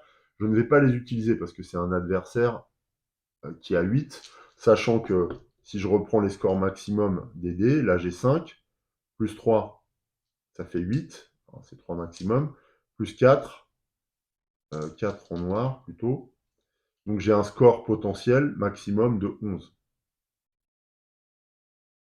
11 contre 8. Voilà. On remarque aussi que là, je ne peux pas atteindre les 12. D'où la nécessité de conserver ce genre d'alliés. En tout cas, là, pour cet adversaire, ça devrait suffire. Allez, on y va, je lance les dés. Et du coup, sur les résultats de dés, je vais garder les plus forts. Donc là, par exemple, grâce à mon destrier, j'obtiens 4. 3 en armure, en combat, c'est pas terrible. Et 1 ou 0, c'est pas en armure, c'est en destrier. 3 en combat et 1 en armure. Ok. Sur les dés noirs, de toute façon, j'ai obtenu le maximum, donc je ne vais pas m'occuper des dés noirs. Des blancs, des rouges, je pourrais obtenir des scores bien meilleurs. Comment faire lors des combats? Eh bien, une fois qu'on a lancé, c'était la deuxième étape après avoir éventuellement activé des soutiens de type campement, eh bien, on peut relancer des dés.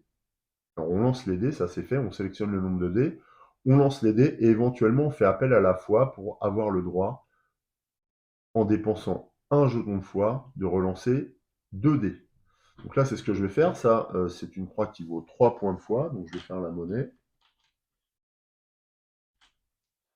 Quand on dépense, donc là j'ai mes 3 points de foi, je vais dépenser 1 point de foi pour relancer 2 dés. Quand on dépense des points de force et des points de foi, eh bien on les met sur son plateau. On verra pourquoi, le cas échéant. Voilà, donc il me reste 2 points de foi. Je dépense 1 point de foi, j'ai le droit de relancer 2 dés. Alors attention, quand on relance 2 dés à ce jeu, les scores sont perdus. Donc, si je relance un rouge, un blanc, si je fais moins que 3 en rouge, mon 3 sera perdu, je serai obligé de me contenter du nouveau score, en fait, du nouveau résultat. Pareil pour le dé blanc. Je vais quand même prendre le risque. Donc je conserve ce 4, je vais le mettre sur mon plateau. Ces dés-là ne seront pas relancés. Ces dés-là, je vais les mettre de côté. En fait, je vais relancer ces 2 dés-là. C'est parti. Ok, j'obtiens un 5. Donc j'ai fait un bon choix, auquel s'additionne le 4, donc c'est 9, plus 1, 10. Là, sans autre artifice, j'obtiens 10 en combat. 10 en combat étant supérieur à 8, eh bien, je remporte un premier engagement. Donc, pour le signaler, je vais utiliser ces points d'avantage, là, ces pions d'avantage, que je mets devant... enfin non, d'ailleurs, je vais le mettre sur mon plateau, plutôt. Voilà. Donc, j'ai remporté le premier engagement. On va continuer. On procède de la même manière. Donc, j'ai toujours 2 dés de force pour moi, mes 2 dés d'armure et mes 3 dés de monture, et je relance pour effectuer le deuxième engagement. Là, j'obtiens un 5 en force et un 3 en armure directement. Donc, j'obtiens le maximum sur ces dés, donc je ne vais pas relancer ces dés-là. En revanche, est-ce que ça me suffit d'ailleurs? Là, j'ai 8. Si j'utilise le 1 ou le 2 même, j'ai un 2 en monture, eh bien j'obtiens 8 et 2, 10. Donc en fait, mon score de combat est plus important que mon adversaire. Donc du coup, là, je le bats directement. J'obtiens un deuxième jeton avantage, qui signifie que j'ai remporté les 2 engagements. Je bats simplement mon adversaire. On ne parle même pas de se concurrencer au niveau du prestige. Là, je l'ai battu par mes talents de combattant. Donc je gagne 3 points de prestige directement, ce qui me permet d'avancer sur les 7 de prestige, passer à 8. Et je gagne aussi un jeton de prestige supplémentaire, parce qu'apparemment, ce cavalier était connu, était très connu hein, dans le milieu de la chevalerie. Donc, je défausse cette carte dans ma carte personnelle, c'est une carte voyage également, et je vais récupérer un jeton. Alors, c'était un jeton provenant des cartes voyage, donc c'est ce jeton-là, et un point de prestige supplémentaire. Donc, le prestige est en train de tout doucement m'envelopper grâce à mes rencontres romantiques et aux combats que j'effectue au gré de mes voyages. Ce défi étant terminé, je vais ranger les dés pour l'instant. Je vais les remettre là-bas dans la réserve, je n'en ai plus besoin. Et donc c'était ma troisième carte voyage. Donc j'ai terminé ma phase voyage. J'ai bien joué mes 3 cartes voyage. Otto, lui, ne joue pas de carte voyage. Il n'en a pas d'ailleurs. Donc on passe à la phase suivante de la première manche, à savoir une phase, là avec le sablier, qui est une phase d'entretien. Alors la phase d'entretien consiste à réinitialiser pas mal d'éléments du plateau central, ainsi que notre personnage. Alors je vais reprendre le livret de règles pour ne rien oublier. Et puis on va suivre hein, simplement. Alors évidemment, après, dans le restant de la partie, je vais aller beaucoup plus vite, puisque on aura déjà balayé toutes les étapes de chaque manche. Et donc après, à chaque manche, on reproduit simplement les différents items. Donc en phase d'entretien, d'abord les joueurs qui ont placé des pions action sur la piste d'initiative. Là, il n'y a aucun pion action ici sur la piste d'initiative. Donc l'ordre ne change pas. Je reste premier joueur. J'ai toujours l'initiative. Ensuite, enfin, chaque joueur ayant placé un pion action, donc ça c'est bon. Ensuite, chaque joueur récupère maintenant tous ses pions action. Donc je rends tous ces pions action à Otto. On en a 6 chacun.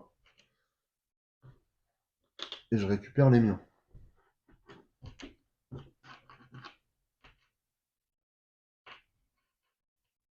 Voilà qui est fait.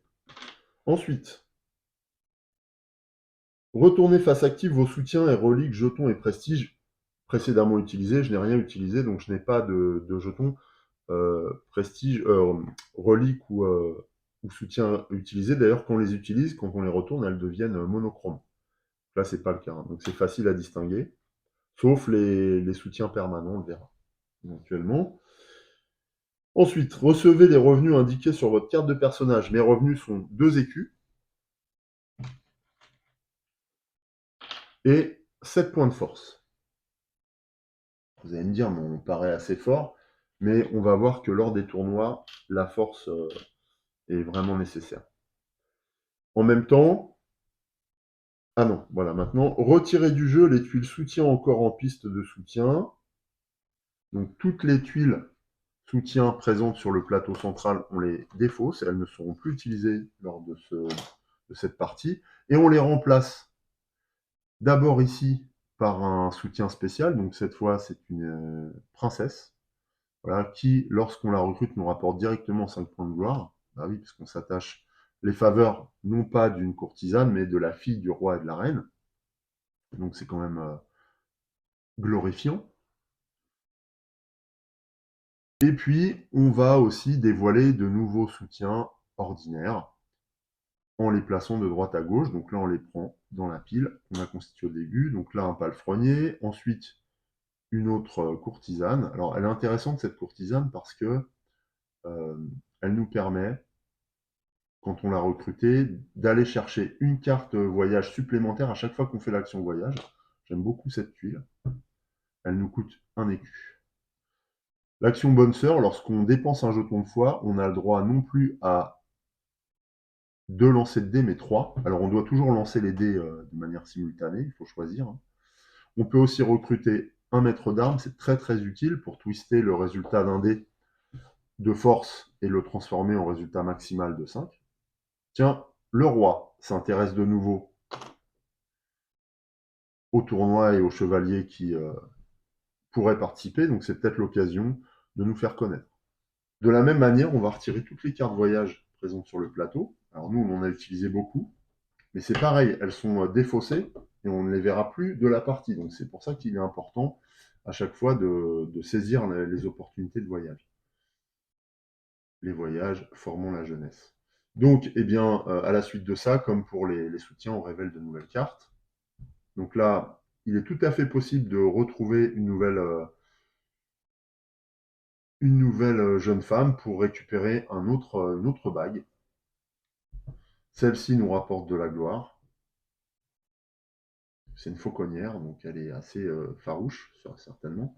Et là, celle-ci nous finance.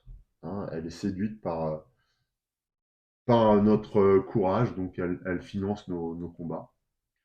Là, on peut tout à fait acquérir un destrier de niveau 4. Nous, on a un destrier de niveau 3, donc ça pourrait nous intéresser tout à fait, puisque ça permettrait de récupérer, enfin d'atteindre une partie de nos objectifs là. Donc ça, cette carte nous intéresse. Maintenant, c'est assez coûteux, hein, niveau 4.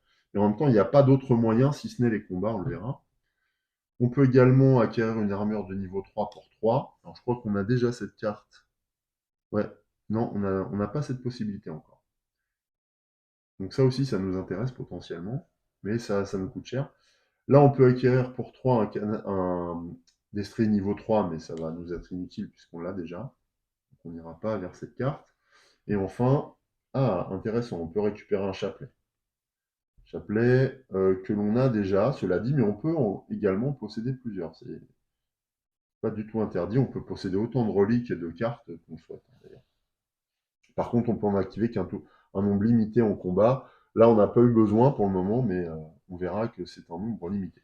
Enfin, les défis qui s'offrent à nous. Alors là, on peut jouter de nouveau contre ce chevalier qui voudrait éventuellement prendre sa revanche, je pense, contre nous, à un autre chevalier beaucoup plus sérieux, et qui nous permettrait de remporter une amulette permettant de gagner plus 2 en combat lorsqu'on l'active. Alors ça, c'est énorme, hein, parce que ce chevalier étant vraiment quelqu'un de très très expérimenté, on va gagner énormément d'expérience.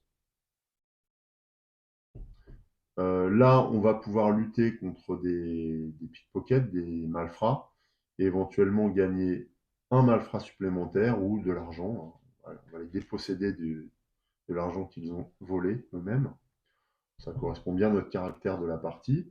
Là, on peut aussi défendre un convoi face aux bandits de grand chemin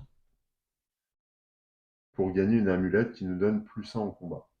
Alors ça m'intéresse puisque on est face à un adversaire de 12 en combat et il est très difficile d'atteindre 12 sur les dés, donc avoir des points supplémentaires comme ça, c'est franchement un atout.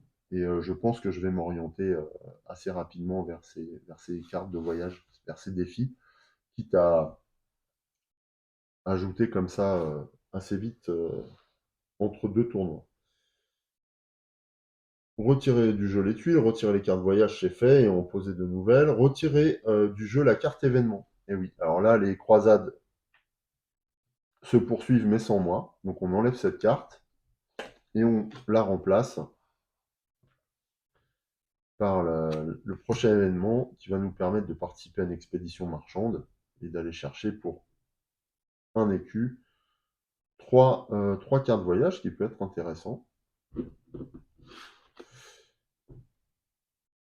On a aussi en prévision d'assiéger une ville concurrente, un fief concurrent. Si on participe à ce siège, ça nous glorifiera de 5 points de gloire. Ça peut être intéressant, hein. 5 points de gloire, c'est pas anodin, c'est quand même l'équivalent d'un combat assez rude face à un adversaire puissant. Donc ça pourrait nous intéresser. On verra. Voilà, donc là on sait ce qui nous attend en termes d'événements pour la suite de la partie. Voilà. La phase entretien est terminée, on va passer maintenant à la phase inscription. Alors c'est là où le fait qu'Otto ait déjà été voir le héros, c'est là où ça nous handicape, parce que Otto, du coup, a pris la meilleure place, en fait, celle qui est la plus gratifiante en termes de points de gloire. Donc nous, il nous reste un petit peu peau de chagrin. Alors on a le choix. Soit je vais aller me frotter à ce Staroste-là, je me souviens plus de son nom, ou à celui-ci.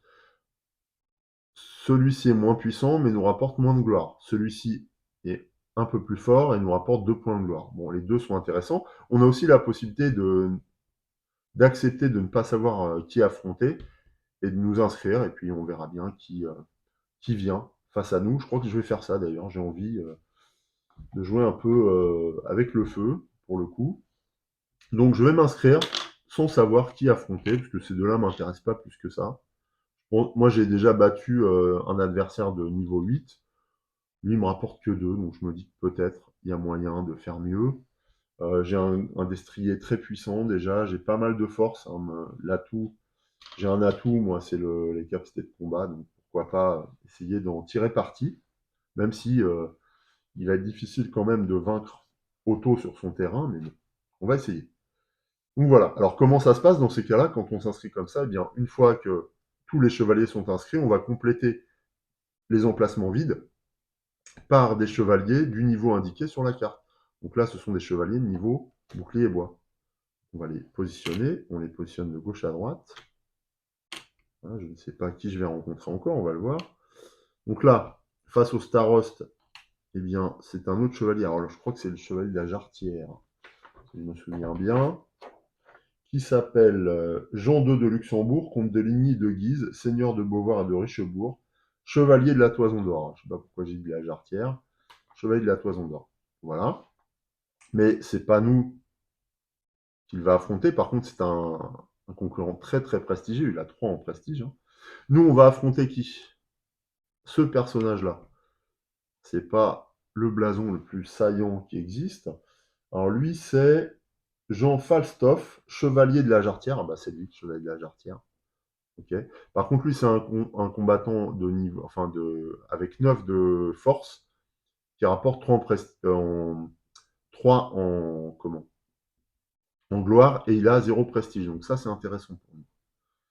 Enfin, le dernier combat va opposer donc le Starots Puchata au à qui? L'écrevisse là, à Jean Dzitska de Trokhnov, chevalier de Bohême qui devint chef militaire des Hussites. Les instructions du tournoi étant closes, on connaît la composition des poules et le tournoi peut commencer.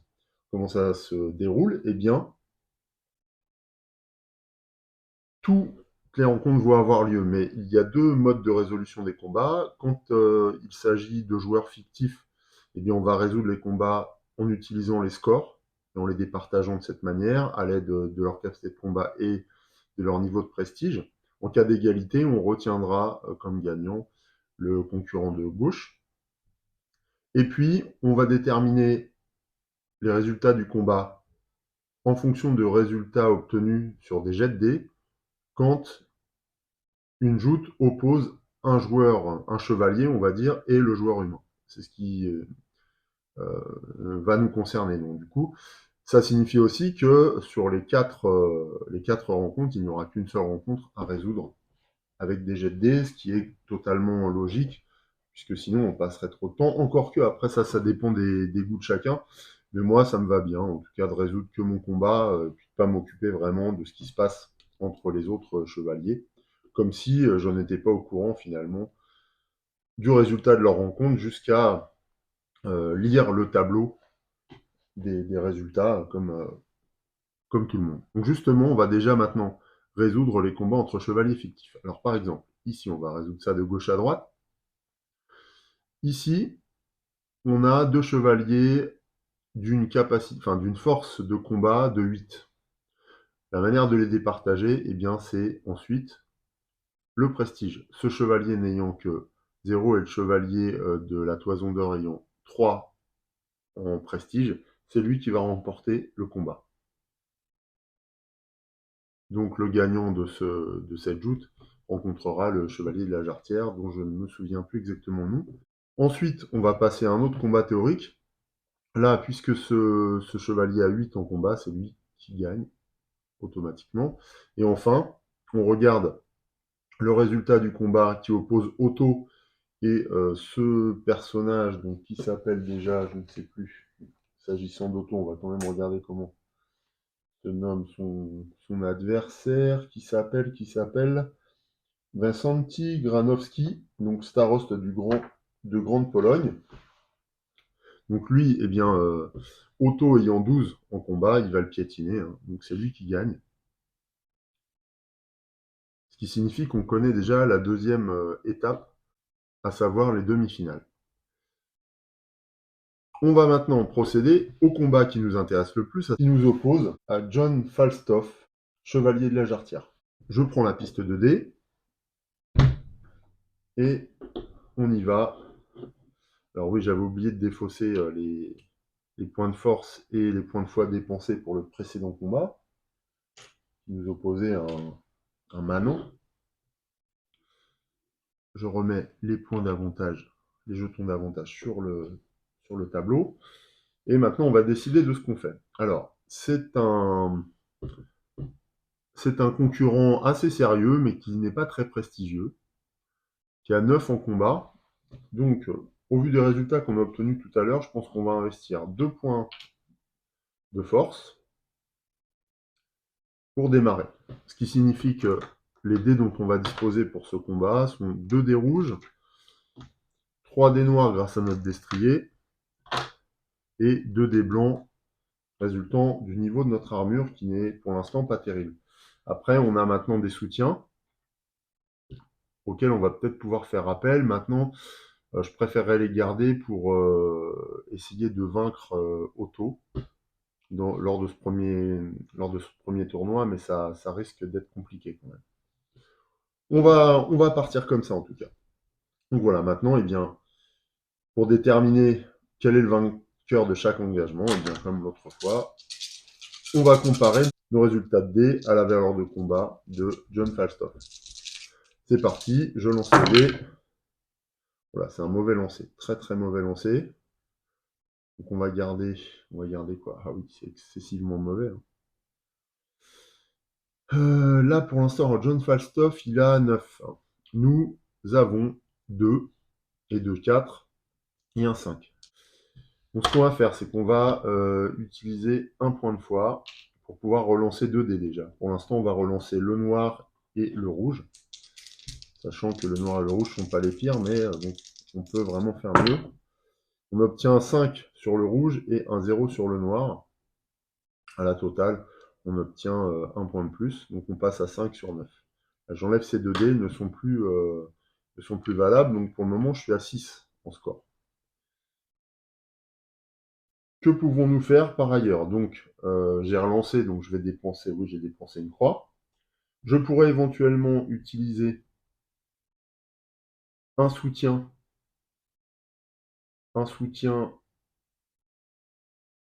de combat. Alors, on a ce soutien-là, mais à condition de perdre un point de gloire. Ça m'embête quand même.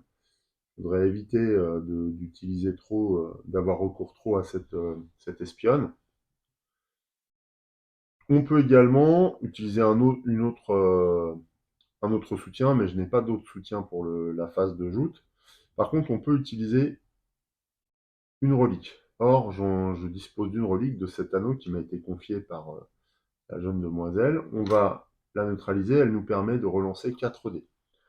Relancer 4 dés, ça signifie pour nous pouvoir relancer, eh bien, on va lancer 3 dés noirs et 1 dé blanc pour essayer d'obtenir des scores un peu meilleurs. Maintenant, attention, hein, on peut perdre l'unique point qu'on a et ne rien gagner mieux. Voilà, donc j'ai 3 dés noirs, 1 dé blanc, à lancer grâce à cette relique. C'est parti. Alors, on obtient, eh bien, pas grand-chose. On obtient donc 7, 8. C'est tout. Donc encore un lancer malheureux, malgré le recours à nos différents soutiens et reliques. Ce qui signifie que ce premier engagement va être remporté par notre adversaire. Donc c'est à lui qu'on attribue le jeton d'engagement. Voilà qui est fait. On passe au second engagement. On va réutiliser nos 2 dés blancs, 2 dés rouges et 3 dés noirs. C'est parti. Alors là, c'est un petit peu mieux. On obtient un 2, un 4, ça fait 6. Et 3, ça fait 9. On avait un 3 là. Okay. Alors, que gardons-nous, que relançons-nous? C'est un peu compliqué, hein. On est, on est exposé à des résultats plus mauvais. Maintenant, si on ne gagne pas cet engagement, on perd le combat, donc autant relancer, je dirais. Est-ce qu'on a moyen de faire mieux? Non. Alors là, si on perd, on pourrait éventuellement récupérer des choses, mais bon, on va perdre l'opportunité d'accumuler des points de gloire en avançant sur le tableau. Ce que je vais faire, je vais jouer un point de foi pour relancer 2 dés, et je vais garder le 4 rouge, qui n'est pas mauvais du tout, et relancer, je vais relancer un blanc, un noir, en espérant faire mieux que les résultats actuels. On va conserver. Je vais les mettre ici pour l'instant. Je les mets sur le plateau, comme ça on sait que c'est ça. Allez. Ouais, c'est pas terrible. Alors, malheureusement, on obtient un 4 à la place du 3, ce qui nous amène à 8. Mais on obtient un 0 à la place du 2. On aurait eu obtenu un 2, on était bon. Encore une fois, ça nous permettait de vaincre. Donc là, ce qui se passe, c'est que le deuxième engagement est remporté par notre adversaire, donc c'est lui qui se qualifie. Et, eh bien, nous sommes éliminés. Comme nous perdons l'engagement, mais aussi le combat, et donc nous perdons la possibilité d'avancer dans le tournoi, eh bien nous avons en compensation plusieurs choses. Déjà, on peut récupérer un point de force sur notre plateau et un point de, un point de foi. On peut également réactiver une de nos reliques. Ça, je vais vérifier parce que j'ai un petit doute. Ça, c'est quand on perd un duel. On a des petites compensations. Perdre un duel. Ensuite, un prestige, une relique. Ouais, c'est ça. Un jeton de foi, un soutien, un jeton de prestige et une relique. Alors, jeton de prestige, on n'en a pas utilisé. Un jeton de soutien non plus. Donc voilà, j'ai récupéré tout ce que je pouvais. Par contre, ceux-là sont perdus. Je dois les remettre dans la réserve. Ils ont été consommés. Ça, je vais le pousser. De plus, est-ce que je gagne quelques points de... Est-ce que je gagne quand même quelques points de gloire pour la bravoure? Donc non, on ne gagne rien d'autre que ça. Par contre, on peut effectuer, on peut jouer 2 cartes voyage. Ça, c'est sûr. Donc nous, on va pouvoir résoudre 2 cartes voyage. Alors ce qu'on va faire, vu qu'on a 2 deniers, eh bien on va recruter un nouveau palefrenier en payant un denier. Donc je récupère la tuile qui correspond dans le paquet voyage avec le symbole de parchemin. On renforce du coup nos soutiens. On a appris de notre défaite. Cette carte-là va dans notre défausse. On va résoudre également cette carte-là en dépensant un denier et en récupérant ce rosaire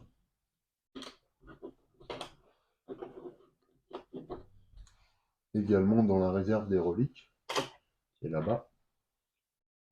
Voilà. Et ce rosaire nous donnera éventuellement la possibilité de transformer un résultat de dés d'armure malheureux en un 3, ce qui est quand même intéressant. En tout cas non négligeable, hein, ça nous aurait permis de gagner là, donc à présent, cette carte est défaussée de nouveau. Voilà, donc on n'a pas totalement tout perdu. Entre-temps, ce qui se passe, alors si les résultats de nos adversaires là sur les premières phases de tournoi ont peu d'importance, en revanche, en ce qui concerne notre adversaire, notre rival Otto, à chaque combat, il va remporter les points de gloire que représente chaque adversaire. Donc là, il va remporter 3 points de gloire, ce qui va l'éloigner un petit peu de nous. Voilà. Il était à 10, il passe à 13. Et ensuite, il va poursuivre son chemin. Donc là, forcément, il rencontre ce chevalier-là. Il gagne, il remporte encore 3 points de gloire. Donc c'est très rapide. Là, par contre, on ne va pas suivre les scores de ces 2 chevaliers. Néanmoins, on va regarder qui l'emporte. Et donc là, c'est le chevalier de la Jarretière, hein, c'est John Falstaff. qui gagne et qui se retrouve face à Otto.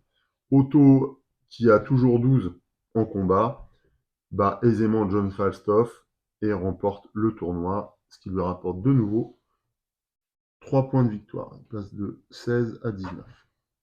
Voilà, donc là, il nous a mis une belle longueur d'avance.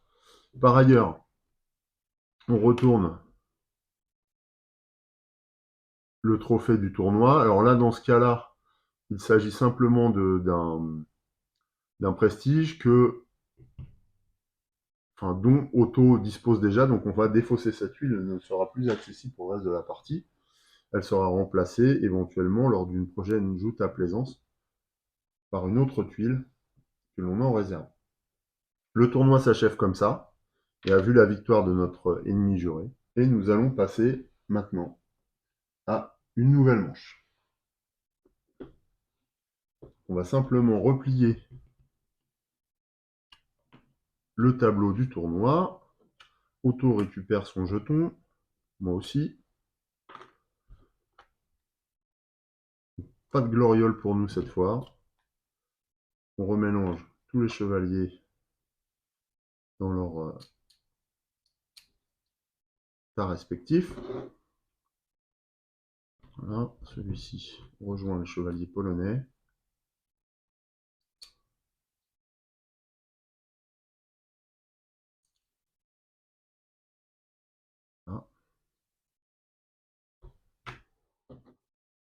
Voilà, avant de mettre fin à ce premier épisode, eh bien, on va préparer la manche numéro 2. Alors, il n'y a pas grand-chose à faire. Déjà, au niveau d'Otto, on va simplement mélanger son deck, car celui-ci doit disposer de toutes ses actions, de tous ses moyens, en fait, pour nous faire face et puis également préparer le prochain tournoi. Ça, c'était la première chose. Ensuite, on va préparer le prochain tournoi. Alors, à ce jeu, on a toujours le choix, soit de conserver... mince.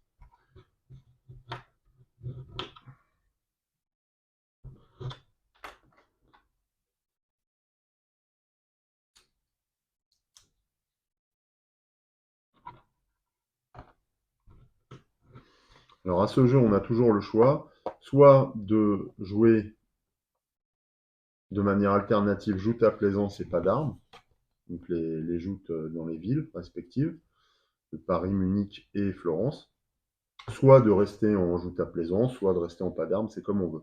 Nous, on a fait déjà une première manche avec un tournoi joute à plaisance, on va passer au pas d'armes. Il va varier un peu les plaisirs, et comme ça permettra aussi de découvrir le fonctionnement du pas d'armes qui est un petit peu différent par rapport à la joute à plaisance, justement. Comment se prépare ce type de tournoi? Eh bien, cette fois, dans la mesure où on va participer à un pas d'armes, eh bien, ces tournois se déroulant dans plusieurs villes, on va regarder comment ils se composent dans les différentes villes. Donc, on tourne les cartes. J'ai défaussé la carte du précédent tournoi. Je prends une nouvelle carte, comme ça, il n'y a pas de prévision possible. Et on regarde cette fois au niveau de la deuxième manche qui est prévue. Alors, à Florence va se présenter alors je crois que c'est un vétéran, oui, ou un champion. Voilà. Donc c'est un vétéran qui va se présenter. On va aller tout de suite le récupérer. Un roi et un noble. Donc un vétéran se présente. Un roi et un noble. Donc là, on a la programmation complète pour une partie à 2 joueurs. Donc on met en place ses futurs adversaires potentiels à Florence. À Paris, ce sont roi et vétéran. Non, vétéran et roi, d'ailleurs. Donc, un vétéran et un roi qui vont se présenter au tournoi. Et enfin, à Munich, ce seront un roi et un noble. Un roi et un noble que nous pourrons éventuellement affronter. La sélection étant faite, alors à la différence de l'ajout à Plaisance, on ne complétera pas les, les tableaux vides, non. Par contre, on va révéler maintenant les différents participants. Alors, à Florence d'abord. À Florence, on a ce personnage-là. Alors, je crois que celui-là, si c'est bon, c'est Jaroslav Lev de Rosemittal, chevalier de Bohême, particulièrement adroit pour sa joute. Okay, donc lui, il a une force de 11, il rapporte 7 en gloire et 1 en prestige. Donc c'est un compétiteur aguerri. Ensuite, nous avons Pierre Terrail, le célèbre chevalier Bayard, l'un des chefs les plus doués de son temps. Rien que ça. Pareil, 11. Et en plus, alors là on voit qu'il y a moins un dé blanc, un dé vert, et il nous retire des dés. Donc celui-là, il est vraiment très très très difficile à battre. Celui-ci, si on le bat, nous rapporterait 9 points de gloire, et il a 1 en prestige. Enfin, toujours à Florence, nous pouvons rencontrer, alors je crois qu'on l'a déjà rencontré lui, c'est Dietrich von Kutulin. Ah non, on ne l'a pas rencontré, c'est un chevalier silésien, chef mercenaire. Nettement moins prestigieux et dangereux, il a 7 en combat, 1 en gloire et 1 en prestige. Quels sont les concurrents inscrits à Paris? Il s'agit de Álvaro Vaz de Almeida, comte d'Avranches, amiral du Portugal et chevalier de la Jarretière. Encore un. Donc lui aussi est assez puissant puisqu'il nous enlève un dé blanc, un dé d'armure, et nous rapporterait 6 en gloire alors qu'il a 1 en prestige. Il est un petit peu moins dangereux quand même que les deux là qui sont présentés à Florence. À Paris toujours, encore un Portugais, puisque c'est Jean Ier du Portugal. Alors lui, c'est carrément le roi du Portugal, extrêmement prestigieux, puisqu'il a 4 en prestige, hein, c'est le principal, mais par contre, ce n'est pas un combattant du premier rang, quelqu'un qui est quand même, enfin, qui se présente, qui s'entretient, mais voilà, ce n'est pas le guerrier accompli qu'on peut imaginer. Il a d'autres prérogatives, on va dire, et il rapporte 3 en gloire. Voilà, on se prétend à ces joutes. Enfin, à Munich, se présente, alors, c'est Jacques II d'Écosse, roi d'Écosse, surnommé Jacques à la face ardente. Alors, on peut imaginer qu'il avait un faciès assez rouge. Donc il a 9 en combat, il rapporte 4 en gloire et 3 en prestige. Un beau blason que cet Écossais possède. Un noble lui emboîte le pas. Il s'agit de Hans von Trotta, chevalier du Saint-Empire, maréchal des princes électeurs du Palatinat. Donc lui a 8 en combat, il rapporte 2 en gloire et 1 en prestige. Donc on a quand même une programmation très très étendue. Le but étant de s'inscrire à différents tournois. Pour ça, chaque concurrent dispose de 3 blasons, de 3 boucliers. Si on attend le dernier moment pour s'inscrire, on sera en droit de s'inscrire à 2 tournois différents. Pour pouvoir s'inscrire à un 3e tournoi lors de ce pas d'armes, il faut impérativement aller voir le héros. Sinon, on ne pourra pas du tout utiliser nos 3 jetons et participer dans 3 villes différentes à 3 joutes différentes. C'est la même chose pour Otto. S'il veut participer, il faudra qu'il aille faire appel au héros et s'inscrire de manière un peu anticipée pour avoir le temps de s'organiser et caler son planning et ses rendez-vous de guerrier. Quoi, voilà. Le tournoi est prêt. On a révélé les prochains événements. Tout est en place. Il ne nous reste plus qu'à nous lancer dans la deuxième manche. Mais bien sûr, avant ça, nous allons prendre un peu de repos, un peu de recul aussi. On va réfléchir à ce qui s'est passé, digérer cette défaite cuisante quand même, hein, qui a été la nôtre lors du premier tournoi. On va se remettre de tout ça et puis on va arriver prêt à en découdre dans ces belles villes que sont Florence, Paris et Munich. Ainsi prend fin notre premier épisode consacré à Glory, un jeu de chevalier. Je vous dis à très bientôt, je vous embrasse, portez-vous bien, salut!